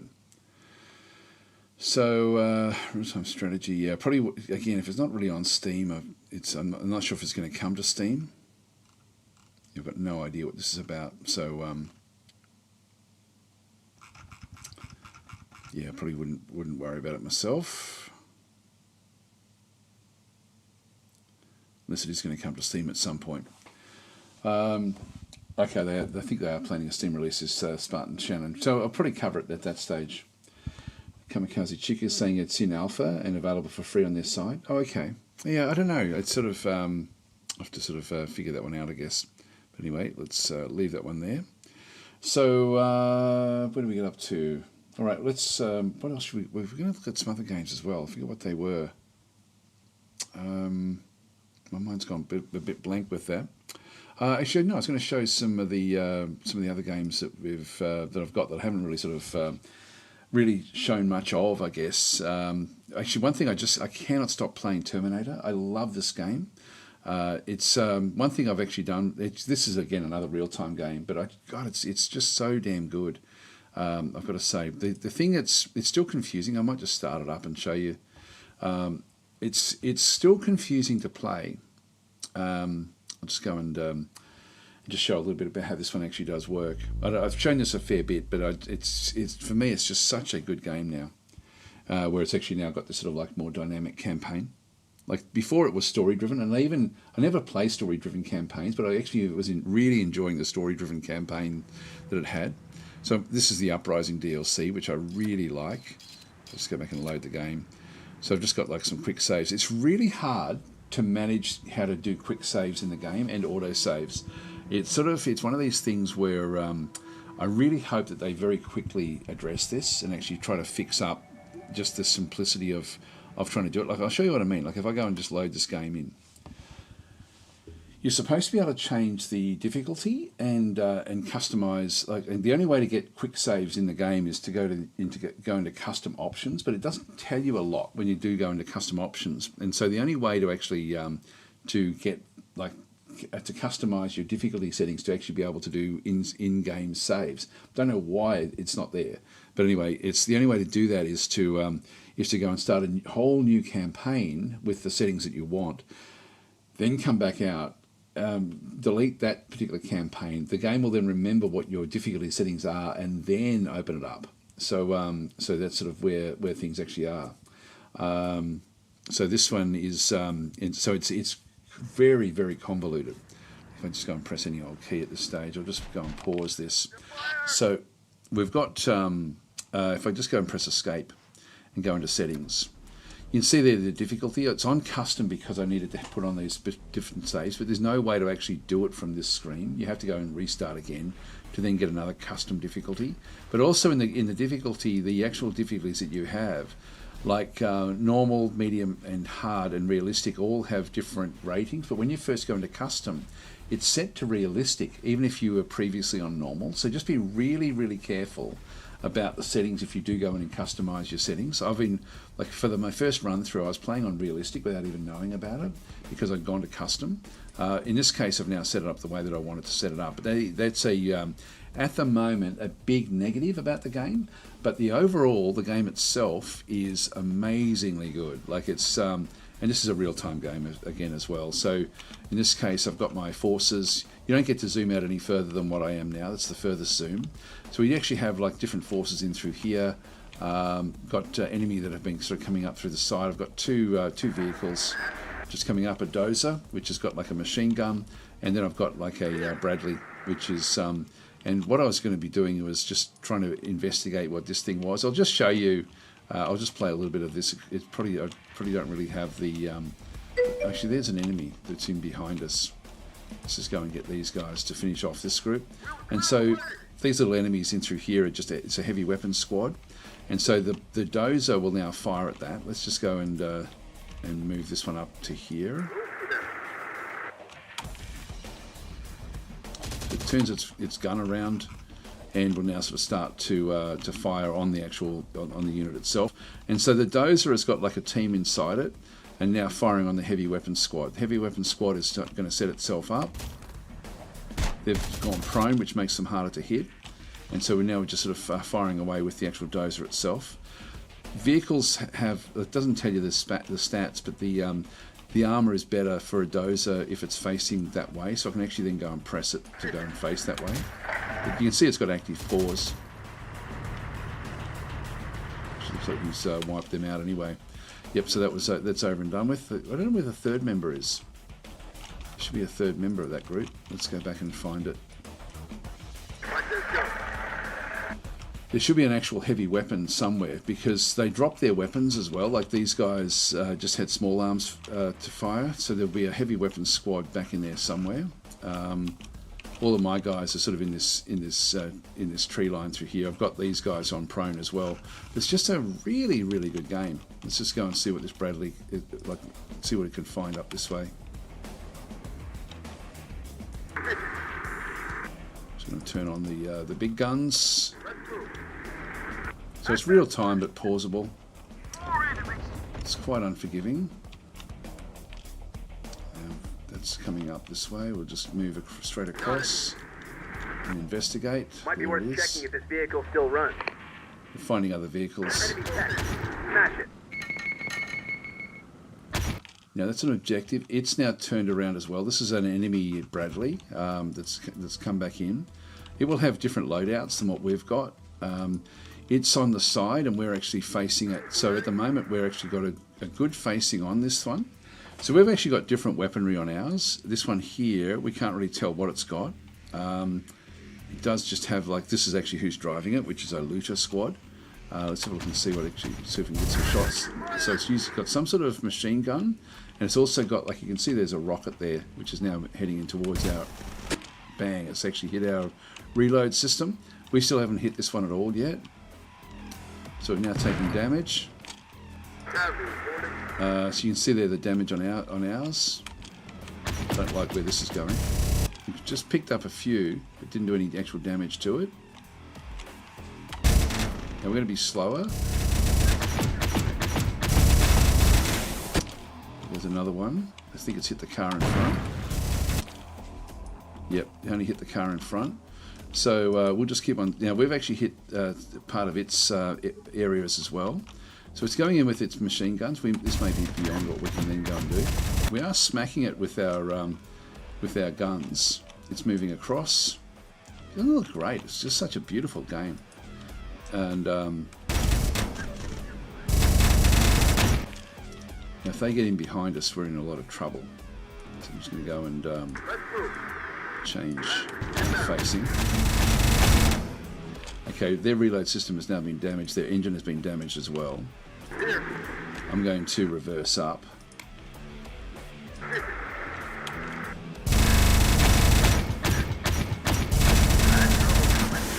Whoa, that was lucky. So I should just do more reversing. And we are sort of now starting to damage it a bit more. Enemy sighted. Target spotted. And hopefully we'll win this one. So it's coming down. We still haven't taken much more damage than what we had before. So let's just keep on sort of pushing forward. But we have, all the bullets are actually modelled on this one.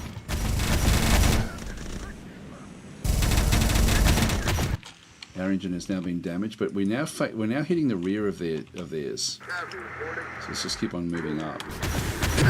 Oh, gun destroyed, crew member down. So now we can't fire. So now we're screwed. They've got a crew member down as well. Actually, their gun is now also stopped, but they've still got their small gun. I'm going to tell my guys to get out and fix the vehicle.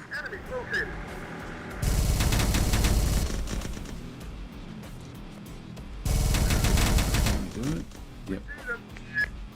Fix it up, guys. Fix her up. Oh, come on. So they're still actually firing.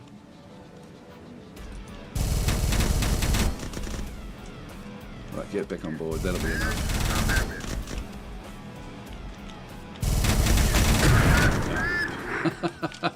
So now we got screwed there. Yeah, ramming speed says be off. I don't think we can do much now. We're in a lot of trouble there. So, but it's a really good game. This is of course just with this Bradley is looks like it's got a lot more stuff on it than what mine has got. So yeah, the Bradley. We're finding sort of scrap essentially. Smart Master saying, yeah, let's go outside the tank and start welding while under fire. It's sort of one of the things, like in that case, our main gun had gone, so we sort of were, well, I could have tried to run away, I guess, but it's yeah, we were screwed there anyway at that stage. As soon as we lost the actual gun, that was game over for us in that sort of sense. But the game itself, I really love this game. It's just, at the moment, this is my go-to game. You've got all sorts of different weapons and stuff, like we've got Humvees back down in here as well. They can then transport different units. You've got different classes of units like snipers and stuff. It's just a really, really good game. Anyway, I thought I'd just show that one. That's one of the games I've been really enjoying lately. I won't save that game. I'll now know not to go after it with just that group. So we'll confirm. Yep. So we'll accept that. One thing actually with the game is, again, as you sort of play it, we can bring different forces in, and so I'll be needing to bring different forces in to then go and actually take out that particular Bradley. So we'd have to sort of slowly move up with a lot of our infantry to be able to then help with that. Anyway, great game. So I thought I'd show that one. Another one that I've been waiting on a lot is, if I just go back into here, is Broken Arrow, which there are updates to it every so often. Let's have a bit of a look and see. But this is like they are working on it, but this is now really dropped. So 65%. When this one came out, it was close to 90% with what people thought of it, and 45% in recent days. So this is being absolutely smashed by reviews, by poor reviews, and I think that you can see the little asterisk there. So I think that means that they've actually stopped taking reviews at one period just because there was so much negativity coming back in against it. And look, the reason for it is there's problems with multiplayer, and there's also problems with single player in the game. I love the game again. It's sort of one of these games where once they fix up you can't save in game, which is crazy. Like, it's sort of like, from a single player perspective, not being able to save is really a problem, a big problem. So I'm not playing it until they get the save for single player. But the main focus has been on trying to make the multiplayer aspect of the game actually work. But it's a great game. Like, it will be fantastic. It's just such a shame when you see these sorts of scores, because these are so hard to come back from. And Distant Worlds is a classic example of this. And just like Distant Worlds, this is a full release. It shouldn't have been a full release. Should have been early access to sort of iron out all the bugs. And there's a lot of bugs. So they do keep on bringing out different updates and different information, which is good. And again, they're trying to address things, but they're not keeping up with the problems that people have got with it. They are sort of going through, win rates, because people have been concerned that certain things were overpowered. I think they were saying Russian forces were overpowered, but you can see there it's fairly well balanced. State of the game, so it sort of goes through how people are actually playing it. This isn't really addressing any of the problems. This one here was an update fairly recently to try to fix up multiplayer issues, but nothing at all to do with the single player, unfortunately. So I'll never play this one multiplayer. I'll only ever play it single player. But there's a lot of fixes coming through, but it's all just multiplayer sort of related. And until it gets the in-game save, I won't be touching it. But might have a look at it in through here and see if we can sort of see over time how it goes. Broken Arrow. There we go. And we'll look at the sort of stats. So you can see there's still 7,600 in game. So a lot of people are still playing it, which is good. Good for the game. Sorbical saying, have you looked at the Dawn of War update? I've got it, but I haven't looked at it yet. We'll open it up and have a bit of a look and see what it's got. Excuse me. So release date was only in June. So June, July, August. So 3 months in, basically, or 2 months ago, essentially, is when it did come in. We can see there. This is that's the players in sort of like this is actually the number of players. It hasn't lost players, even though the ratings have actually gone way down. I'm not sure how I can actually show the ratings. So I think there is a way that I can actually go and your monthly players. Actually, it has gone down. Yep, this is the peaks of players. But overall, just looking at the actual number of players that are playing the game day in, day out, this is going back, if we go back and zoom back a little bit, I mean, this was the peak. It had 34,000, 38,000 back in there. Yeah, it has dropped off a lot. You expect the games to drop off. Yeah, so, back then, 14th of July, 14,000. Yeah, so it is dwindling away. I mean, that's still 13,000, 14,000 there at the end of the month. And then a big drop off here, 9,000, or actually we've got sort of 10,000, 9,000. And now we're sort of getting into this loop of around about 8,000 per day, which is what we're sort of seeing back and through this other side. There's a few 10,000s in there. Yeah, so we're getting high points there at different times of the day and then low points of around about 3,600. So it still is, I'm glad that players are still playing it. There is a way for me to check and see the actual Broken Arrow is a large-scale, real-time strategy game set in the modern era, combining the complexity and depth of as I said before, I'm really looking forward to being able to play it. I just really don't want to play it just yet. So, and here you can sort of see see what actually has happened through there. This is actually where they stopped doing it. So we end up with when it first started, it was 74%. There we go, 74. So not fantastic, but at least it started off fairly positively, and then from there it's still positive, 66%, 66%. Then it went down to 32%. Back in sort of early July. I'm not sure why that was, but then they actually now they don't count those numbers. Then we're looking at 48, 47, 40, 48. So people are getting sick of the fact that it's just not being fixed up, and so we end up with essentially a problem. And you can see it back over time. There's been a day through here where there was a heap of negativity, just where we had only 21% on the 13th of August. That possibly will coincide with the when that came out, when the actual when that, in fact that was the 13th of August was when that information came out with the changes, and so that's people just saying it's not good enough at this stage. So I don't know what they do here, because they're really, like, this is just going in such the wrong direction, like in recent times. It's really gone from for me it's got the potential to be a 80% game, but when you have this sort of run of negativity, it's very, very hard to bounce back from that. So I am concerned about this game, because as I said before, I really do enjoy it. I enjoyed playing it. I just didn't like not being able to save it. So yeah, so that's interesting anyway. But it's funny how that negativity coincides with that message.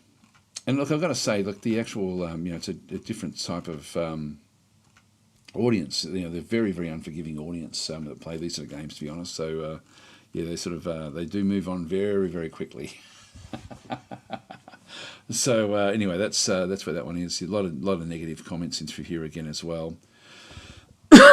So yeah, so you can see there, and these are people who've played a lot of hours, so it's a tragedy really buried deep within the mountain of incompetence and user hostile design. There is a good game in Broken Arrow, realistic units. Yeah, it's a great, underneath it all, there's a great game there. That code and even the unit stats are client-side authorized. So there's a lot of people in the multiplayer community that are concerned about it. But I will keep on having a look at it, because I think the game itself will resurrect itself. It's had a rocky launch like Distant Worlds has. Distant Worlds is a great game now, but it's sort of, Distant Worlds didn't drop as low as what this one has. Like Distant Worlds dropped to around about 68%. Which is enough to sort of make it so that people won't buy it, but they've now clawed that one back. In fact, let's have a look and see what's Distant Worlds doing. Distant Worlds 2. Yeah, so it's been able to crawl back a little bit, 70% now. So it's just what you want is you want to be at least 70%. If you drop down below 70%, and if we have a look at we'll show the graph. So it started at 65, which was a problem. And that's a problem that's very hard to come back from, 60%, 61%. You can see back over time, it becomes quite difficult. Then we start to get into the 70s as they're saying to fix it. So in recent times, we end up with more positive results coming back through.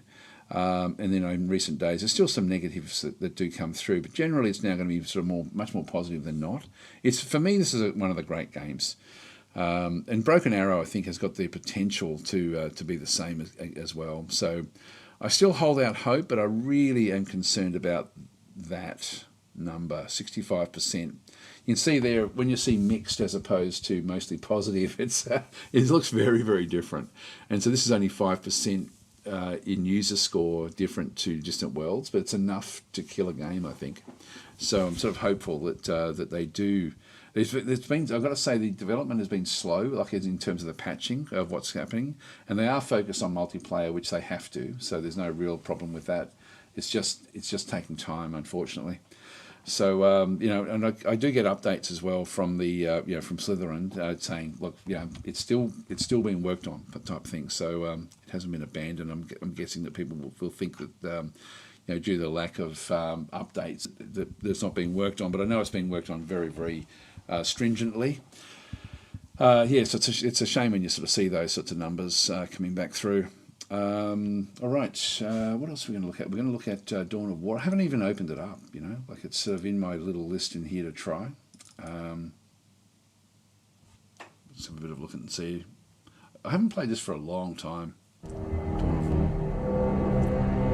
So the old Relic intro screen, I remember this one with fond memories.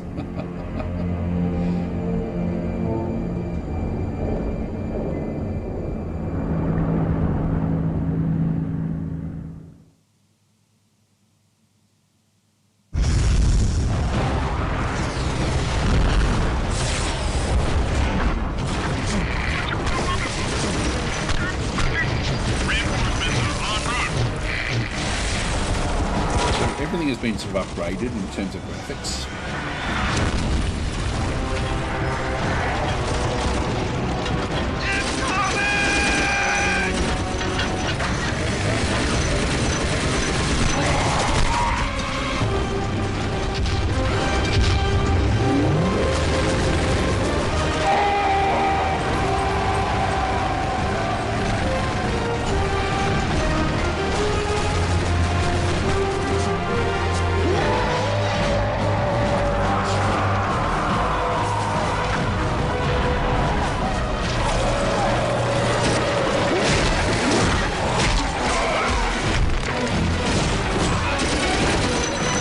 Warning, kids.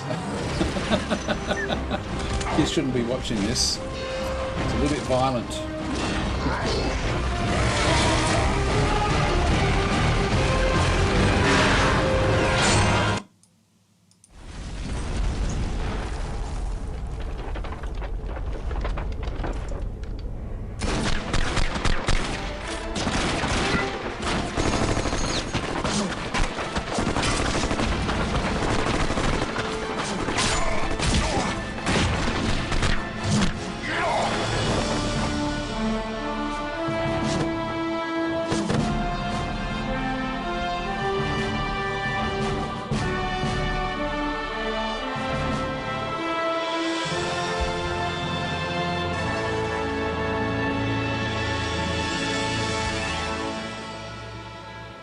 That was great, doesn't it? God, that's a good intro. I mean, it was great in the day as well. I reckon that Dawn of War and that intro did so much for Warhammer, the Warhammer sort of lore. It's just incredible. Have to create another one. Just accept what to do. Yeah, this looks old. This looks old, like what we're seeing through here. But no, it's sort of pretty cool. Skirmish maps, multiplayer, army painter. So sort of go in and change your forces.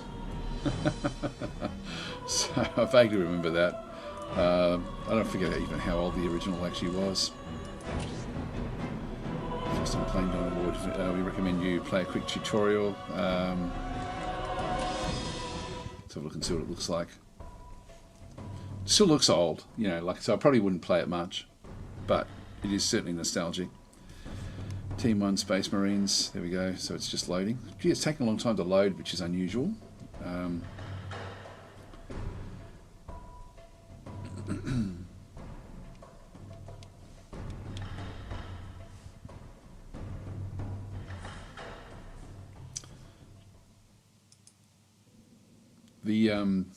I know that they sort of changed it so that you can see a lot more of the game now.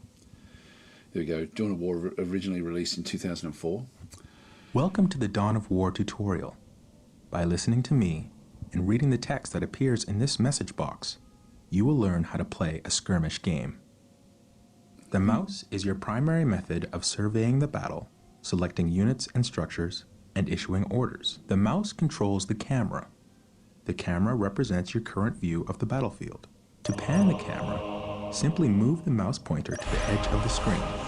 Do this now. To rotate the camera to gain a different view of the battle, press the Alt key and move your mouse. Do this now. You can zoom in on something to see it up close by spinning the mouse wheel forward. Do this now. To return the camera to the game's default view, press the backspace key on your keyboard. Anyway, let's not keep on going with this. Just get out of there. But diamond shape. Come on, how Now do you get out of this one menu? We'll just exit the windows. But anyway, that's of course the definitive edition. Yes, because saying, what kind of voice is that? Where's praise the Emperor and purge the Xenos? Yeah, I agree with you. It's not immersive, is it? Any ball game is saying, surprise that SpellForce Conquest of EO does not get much love. I think it deserves, with random maps and great tactical battles. Yeah, I've tried to contact the publishing company, but they haven't returned my emails at all. So I've been trying to get hold of the various content to sort of show Conquest of EO again, because Conquest of EO does actually have some, as you said before, like it's now got changed not into its base game, but with one of the DLCs, and I've been contacting the publisher to see if I can just get hold of it, but my contacts are no longer active there, I don't think. I'll just do SpellForce. You know, it's sort of funny. We were talking to you before about Endless Legend 2, and you know, just I don't love it. Let's just go and I'll just get rid of that. So all reviews, 81%, 75% in recent times. But if you go back to the DLCs, it's the Weaver's Realms is the one that gives you the random maps. And so this was the one that I was going to try to get my hands on, really, with the actual publisher. So, but I just haven't, as I say, THQ Nordic haven't responded, because I did want to show that, because it does actually have the random maps. Yeah, it's sort of something I do want to randomly generate a campaign map. This is the problem with the base game, is it doesn't actually have that. And but the actual gameplay itself, the mechanics of actually the way that combat works and so on and so forth, is very, very, it's cut down. Like it's not as deep as Age of Wonders, but it's still got enough depth to be really, really interesting. And so the pacing of it is really quite nice. It's in a very, very good sweet spot in terms of the actual combat. And the combat is meaningful. And again, I'm comparing this now to Endless Legend 2. Endless Legend 2 could look at this sort of game and think that's how we could do things, like that's how we could sort of make things work a bit better. Just the overall mechanics of combat in SpellForce is very, very good with what it does do. So Violence, I think Dawn of War Retribution was the last time I bought a box game at a store. It was an empty case with a download code inside. Yeah, I remember that sort of that era where it was a bit of a crossover of different things. And Spring Playing. So I remember buying this with 2 DLC in a box with from the store for €12 back in the day. Anyway, so that's so SpellForce is a really good game. I'll try again. It's been probably a month since I tried to contact THQ Nordic, so I'll see if I can find somebody else to talk to there. Certainly, the person I used to deal with there must have moved on to somewhere else, I'm guessing. What else do we want to have a look at? Endless Legend 2. We were talking about that one as well. It was interesting, actually. I did a video on it, and I really just got bored with it, so I sort of stopped the video. But Endless Legend 2. No, it's 22nd of September, so it's coming out in about a month's time. I just don't think it's ready. I just don't think it's. I don't even know what. I mean, people are saying good things about the game, but I'm just not seeing it. I just don't see it. It's important. Like I want to like the game, but it's just not. So just look at the discussion, see what people are saying. Progressive difficulty, quite happy. Released on my birthday. Game flickers then crashes. After about 11 hours, finished tutorial and 2 full campaigns. Really enjoyed the 4X Gamma. I'm not sure what that is. Played about 80% of all the 4X in the market. Was adored Amplitude's visuals and music. They do good visuals. Interesting concepts and world. Tide's a really interesting mechanic, which it is. Good things. Okay, this looks like it's going to be a fairly interesting one to read. Okay, general game concept. Most of the art, really enjoyed it. The bright, vibrant colours, interesting design. However, there are some problems with contrast and some art, like Sheridan's main character art. Music, general atmosphere, combat is much better. I don't think the combat's any better than Endless Legend 1. In fact, I would argue it's simpler, and that makes it worse. Now the whining. Here we go. This is see what if it correlates. Number one, I really don't like the city's looks. Yes, I saw reworked concept of them. I don't like that they look like a village and not a city. I don't like that the attached provinces look and act like your main city. I don't like how the city circuits work. I don't like that your districts work only one direct tile. Paying 100% influence for one out of one tile seems dull. Not sure exactly how that one sort of then works. Food and industry districts seem useless. Depends on how you're playing, I guess. All district improvements are tied to the centre of your city. Yes, some of them give bonuses to districts, but in my opinion, they should be tied to a corresponding district. You want food improvement, build a food district, etc. Yeah, that's. I really haven't played it for long, so it's just played enough to think it's not really something I'm all that interested in. Price of buying foundations are out of the hands. It should be passive growth, in my opinion, linked to population growth or something else. I really want to see tall cities, not a bunch of 7 tile villages. Influence prices in general are ridiculous. The resource is way too important in early game. It is actually, you do have to focus on influence. General resource spike, it seems that you're starving for the first half of the demo, then snowballing really hard. Again, I haven't really played it deep enough to know about that one. A lot of provinces are small or oddly shaped. There was no such problem in Humankind or Endless Legend. It creates problems with city spacing or placing. Too many small but unnecessary mechanics like friends or attributes on a heroes. Blah, blah, blah. Quests, too much text. Yeah, I don't like this. People have actually said that the actual stories and the quests in the game are good. I don't like the bloat of text, to be honest. First 30 turns are really slow. The game really starts up after the first tide. Had a few things then through there. Is this the same one? No, someone new. Yeah, slow first 30 turns is a huge issue. Spamming end turn early game, so pacing is wrong in that case. So Zimzol is in sort of saying the only interesting thing I read here is that improvements are tied to the need to build a corresponding district. The rest of the text author seems problem is just looking for solutions in the game, and the game gives all these solutions. Yeah, so you're always going to get people defending what's going on. I think that I know that they're actually looking for criticisms, so people shouldn't be critiquing critiques, unless they're not constructive. For me, that's a very constructive critique. It's well thought out. So, yeah, just back in your box, please, because it's not. The idea is to get feedback to improve the game. Maybe you should compare this to what Age of Wonders 4 was like on release. Well, I can't help but do that. And to be honest, Age of Wonders 4 is so much better, in my opinion, than this game. You did get through a lot of it. Yeah, blah, blah, blah. Played all 4X games from Amplitude. Humankind has a similar province system. There's nothing new in that. Humankind, I've also bounced off. I really didn't enjoy it. So this is the original poster. Backing through there. So now we're just getting into a bit of a flame war. Well, not a flame war, but just they're arguing amongst themselves. So it's very well to defend, something. But it used to drive me nuts when there was a complex game that I thought needed the mechanics done in a different way, and then all you do is get people to tell you how to get around the mechanics. But it's not intuitive. If it's not intuitive, it just doesn't work. Anyway, I'm not really reading what they're saying here.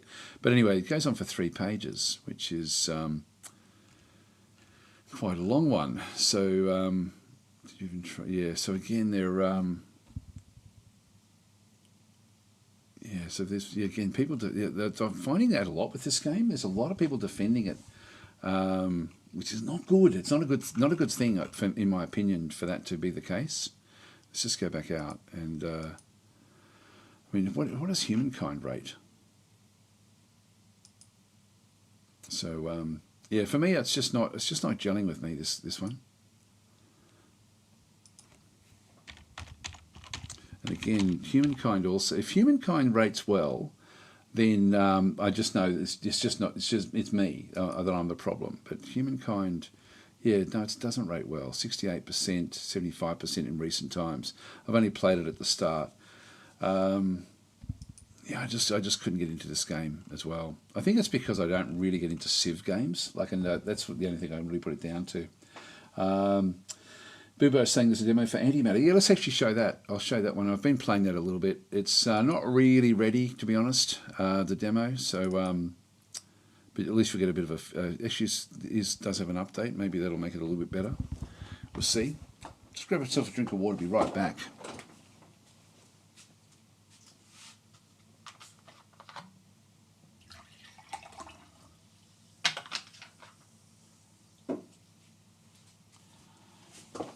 I will persist a couple more times with Endless Legend 2, but yeah, it's not really in my games that I'm really looking forward to playing.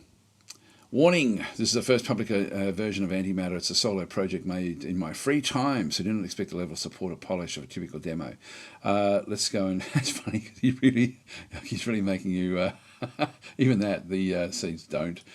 But we are going to anyway. So this has actually just come out, minor patch. Yeah, anyway, I'm not sure. Like I've only been playing this a little bit just to get a bit of a feel. Just going to new game. You've only got the. It's funny because it highlights this Antimatter Crisis, which is disabled. You can't play it. You have to go and click on this one. I don't know why they've done it this way or why he's done it this way. And so the faction, we can only sort of play this one in through here as well. So go to character creation. These look pretty poor, I've got to say. I really don't like the look of these. You can spend different points, and so what this one does is if you spend no points, it's hardcore. But if you go into like if you go and grab all of the various schools, which I think are sort of then built on your, you can see that it becomes easier. So you can sort of chop and change between what you then add to your group. If you customize the look of the character as well, I think. How do you do that one? You end up with sort of like a some weird people that you get to sort of then end up sort of playing with. Customize. Yes, you don't seem to be able to customize properly. So I think that these are different things that are then placed on your planet. I won't spend too much time with that one through there. This is the Sovereign Alliance of Earth, and the background is we're a frigate captain. So I don't think we can change that one at this stage, but I'm thinking eventually we would be able to. Let's just go and get started. And the game is very, very, so press any key to continue. This is actually where we've got, like, there's two systems. Whoops. Don't know what happened there. But anyway, this is, so we've got the solar system and then another system sort of further back off. When we have a look at it, it is random to an extent every time you come in and play it. So you've got like sort of different areas. This is the ship that we actually control. So this is our ship in through here, the SAE 63. And so we've got Earth and Venus, etc. So you can sort of go and have a bit of a look. This is actually the one that we actually do control. I'm not sure what you do with it at this stage. But I think our first job is to defend Earth. So if I just double click on this one through here, what I've been finding is the it's a real-time game where you can actually pause it that way and then sort of move it up, so it ends up being quite... why are you zipping off that way?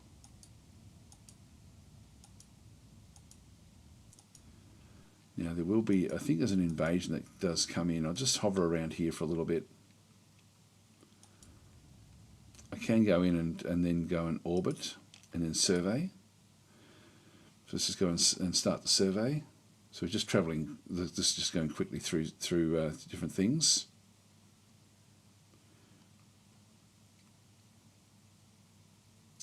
and surveys do take a long time.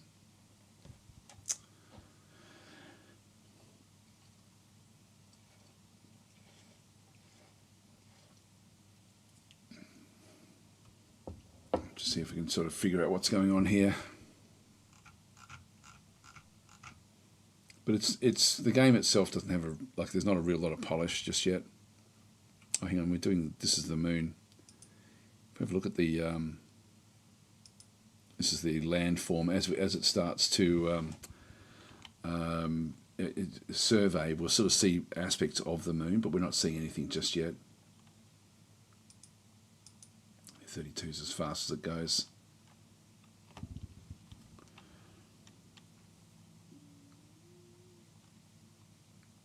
Pretty should have done Earth more so than the moon. Just leave orbit and go back to the galaxy view. So it's not doesn't have a real lot of polish just yet.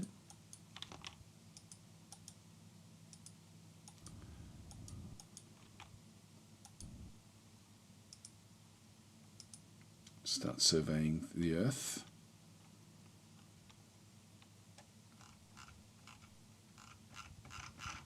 God, it's clunky. It's a really clunky game. When I looked at the graphics, I thought, yeah, this looks pretty cool. But this is Earth, I think. But it's actually really, it's really quite clunky. Thoughts on Terra Invicta? I didn't play a lot of it because it was hard to record, so I sort of didn't really worry about it too much. So doing the survey, look, I won't keep on playing, but there is sort of like combat as well. When I played it previously, I got attacked very, very early on, which was actually, at least that was something to do. But this is just taking forever. Yeah, I don't know. I should be surveying the surface of the Earth from orbit, and again, it's just not really doing anything. Look, I won't persist with it. Yeah, it's just it's not quite there. You can see it sort of in its orbit. You've got the whole solar system. You've got other ships that sort of do come through, which are interesting, doing different things in different areas. There is actually an enemy from outside here somewhere. Not sure what this one is. To actually have different groups.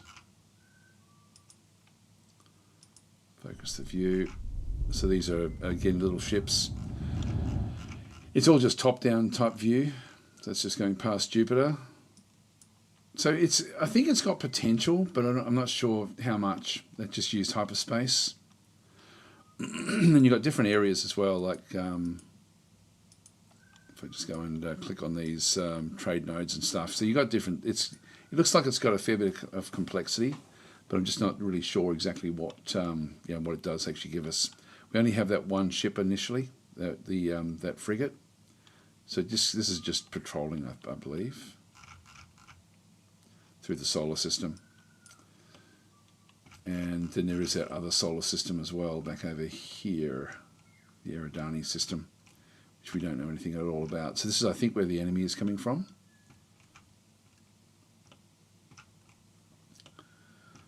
Yep, so we've got different, here we go, hostile spaceships detected. It then goes back down to, I'm just going to pause that for a second, we'll just see if we can find it. And again, there's no real way of figuring out lock view to controlled ship. So this one here, we have to leave orbit. And the enemy ships, that's not it there, that's so that is not an enemy ship. We need to go out and then find where these enemy ships are coming in.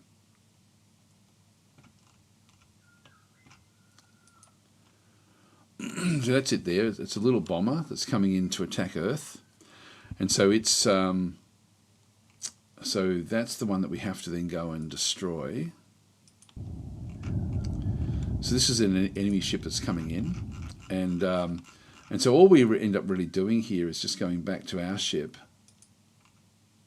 which is at Earth, and intercepting. So I'm just going to go and again, I haven't really figured out the best way of doing this one. It's sort of one of these things where just go and speed up time a little bit. So it's coming in. So just do a bit of combat and then we'll get going. So it's sort of, it's interesting, but it's just not fantastic. So Spartan Channel is saying, I feel like the alpha just gets tagged onto games well after they're in the alpha stage. It's like a defensive thing to protect games from criticism. I think it's fair though. Like when a game really is in a state of flux, I think it's fair to do that, personally. Here we go. It's coming past Jupiter now.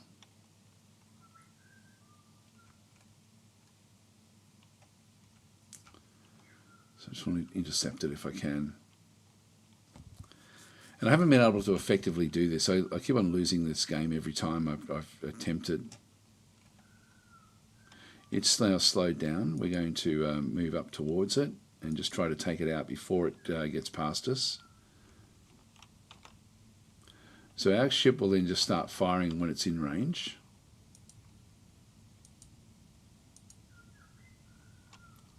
Another one's coming in now. It's our second ship.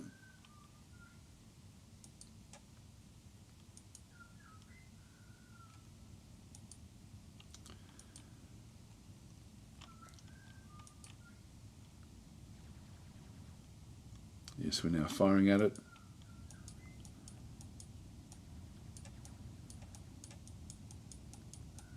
Come on, move around. God, it's so unresponsive. Like it's now got past us and we didn't do any damage to it at all. And now it's going to blow up Earth. Come on, move back. Move back around.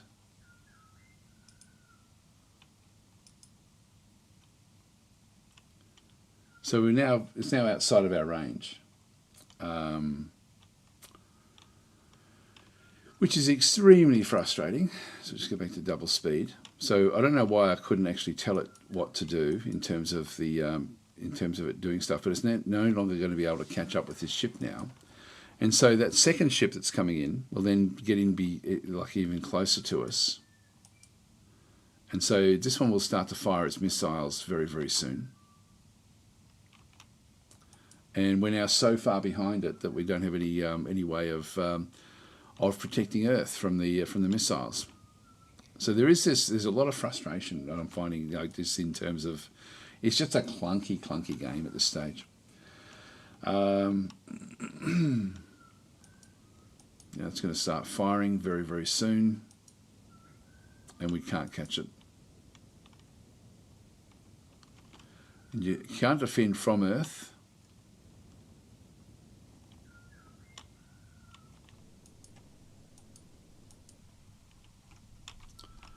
I think it just dropped its bombs.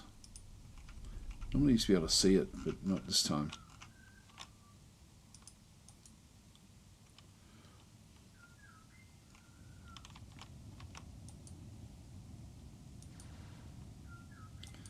Here there goes our bombs. Come on, turn. It just doesn't want to turn. God, it's really frustrating. And then we've got another one now coming in as well. Somewhere, not sure where the next one's coming in, but it's just it's interesting but not really all that great, to be honest. So anyway, I know that people were interested in that. We were looking at that the other day, thinking that looks fairly good. Let's just exit back out. So it does warn you that it's really not ready. So Chris Tallis is saying it's been compared to Stellora 4X, but it seems more like Star Valor to me. In fairness, it is years away from 1 point. Yeah, it is years and years away. Like the planet exploration in this game looks interesting. It does look interesting. It's got, it is sort of it's worth watching, but it's just going to be interesting to sort of see where it does actually end up. Yeah, well, what with actually you got there, so Bubo saying, this makes me chuckle when Daz announces a water break, and it's literally right there. It is literally right there. What I do is I've got 3 water bottles, and I've got a soda stream literally on the table, like it's about maybe 2 meters away. So I have one of them sort of already gassed up and ready to go, and then and I have that on another table which is about a meter away. So just keep I've still got 1 water bottle left for today. That I can sort of make use of. Anyway, that's the other game that I did want to show though is this Crown and Adventure. This looks very, very cool. It's Japanese, I think, or Chinese. I think Japanese. It's it certainly has JRPG type aspects to it, but it also looks like it's again a fairly good little strategy game. Just it's got potential. I haven't played much of it, but I did like the look of it with what it's actually trying to do. Press start. It's always confusing. If I just go continue where I am, hopefully that will, if I load, I've got an auto save in through there. And so, yeah, this is actually just one where I'm still just doing the tutorial, but it's just now explaining some of the characters. Yeah, so what you end up having is, so this is defeat a soldier. So at this stage, what I've got is I've got my force in through here. So I can sort of move around the world, doing different things. Down through here, I've got the character screen. So it's just want me to do something in here. I'm not sure what I have to do. But you then end up with different equipment that you can then sort of go and bring in. You've got your own aspects in through here as well. So you can sort of deck out your characters the way that you want. We can't actually upgrade our strength, dexterity, intuition, luck, SPR or whatever that is. Perspective, I'm guessing, insight ability for everything. So these can be then sort of updated. There's your experience back up to this other side. You've got your damage attacks. If I go to equipment, I don't know where I can place that. I think I can place it anywhere, to be honest.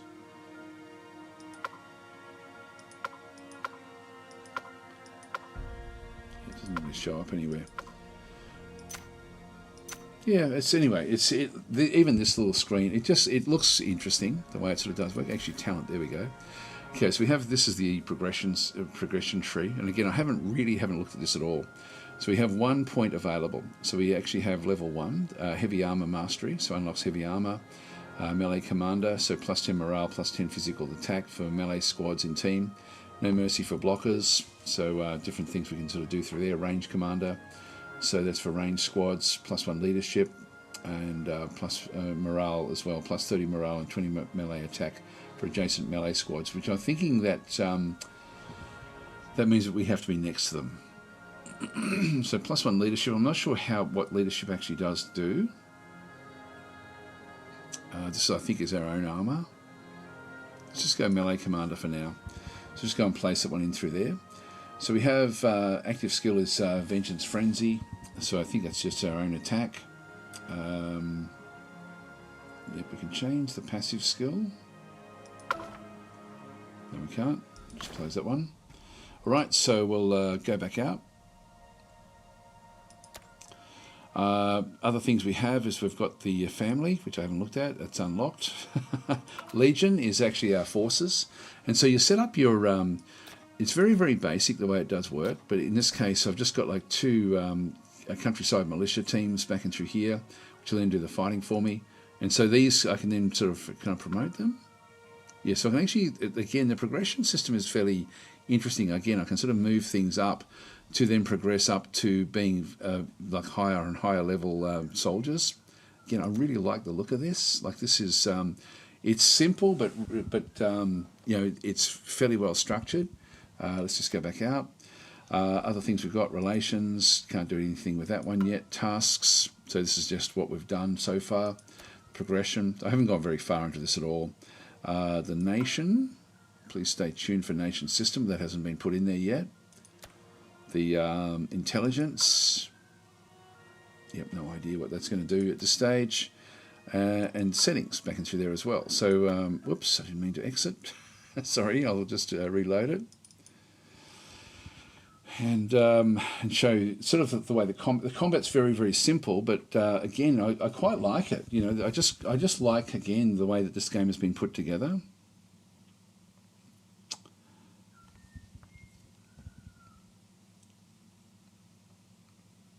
Let them come in.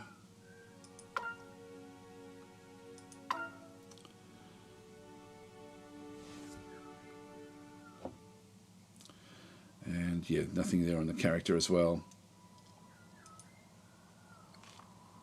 Okay, So soldier saying, it's been a while since I've seen such a capable recruit. But we won't go easy on you. Engage. So we'll just do that one.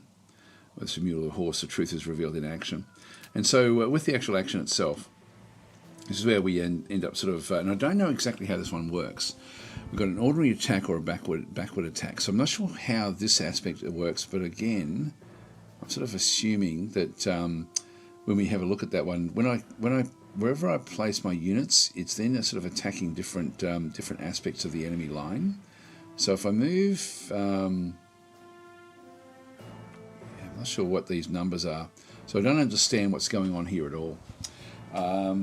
Pre-battle deployment, does it tell me? Okay, so here we go. We'll find out. Before entering battlefield, you can make battle strategy. Blue side is ally, red side is enemy. Okay, so that's it's not the same thing, so that's actually okay. Let's have a bit of a look and see what actually does go on. Deploying area concludes tiles with different battle strategies. Okay, so battle strategies, right. All your teams can be deployed. Move mouse to leader icon to check the team composition. Okay. Move mouse tile to check its battle strategy. So I'm guessing that's just where it's going to be. Oh, that's an ordinary attack in through there. Drag team to deploy it to available tiles. And some strategies have backwards attack. It means team on this tile would try to strike target from backward. Yeah, I'm not sure how that one works. So it is more about how we attack this guy. Like I can actually move in. Oh, we do have backward attack. No idea how that one works. So if I go to that position there, it's like we're sort of moving out through flanks and stuff. Let's try that. See what happens. So we just drag you across to there.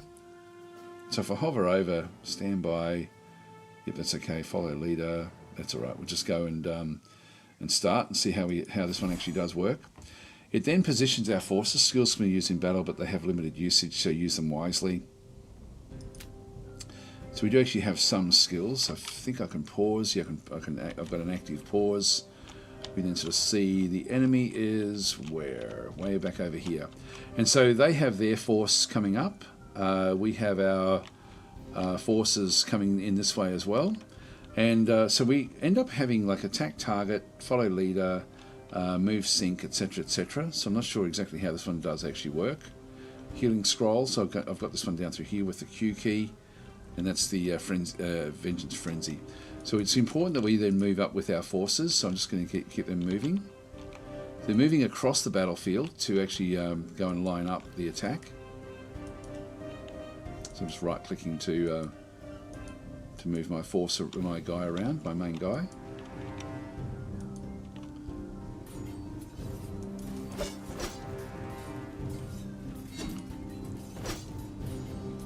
My mouse is down.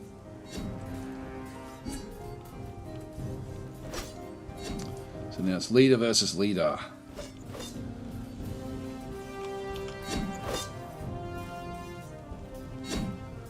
Again, it's got all the details on the side there, so eventually you'd sort of end up picking what you need to do.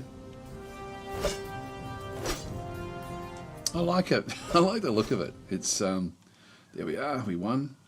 So got experience, got some ducats and receipt can be recycled at the merchants. Okay, we'll confirm that one. Let this recruit practice with us more often. Yeah, blah blah blah. So we then go back. Training grounds reputation is almost ruined by you all. Looks like we need the veterans to step in. So this is our second match. Anyway, it goes through that same sort of deal. So what do we need to do? Find a partner, form a second team.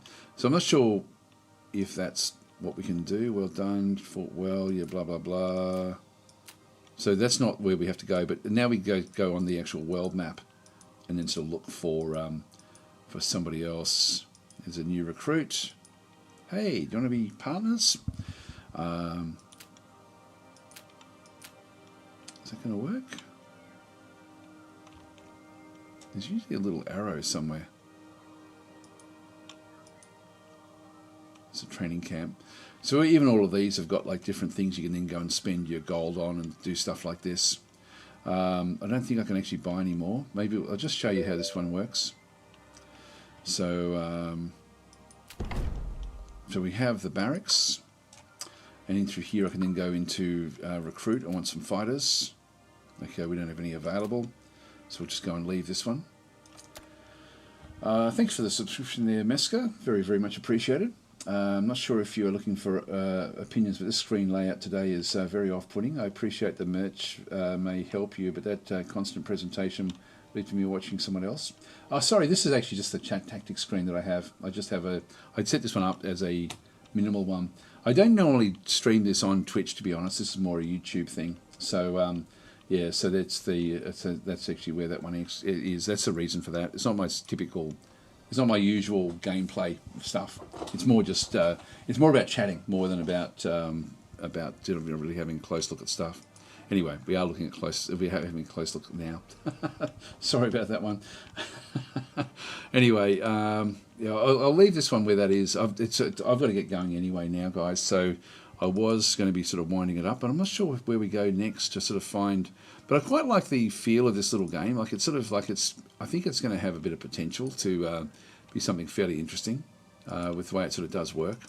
Anyway, I'll leave it there, and we will exit. And yeah, I do have to actually get going at this stage, so I think I'll leave what we're doing at this point in time. And I don't think there's anything else we really need to have a look at. So yeah, I don't think there's any other games that we were trying to sort of see what we were doing. It's pretty much covered all of it, I think. Yeah, I didn't have a real lot that I had to sort of talk about today. Anyway, guys, I'll leave it there. So thanks for watching, and I'll catch you tomorrow if you're around. I don't know what I'll be playing tomorrow.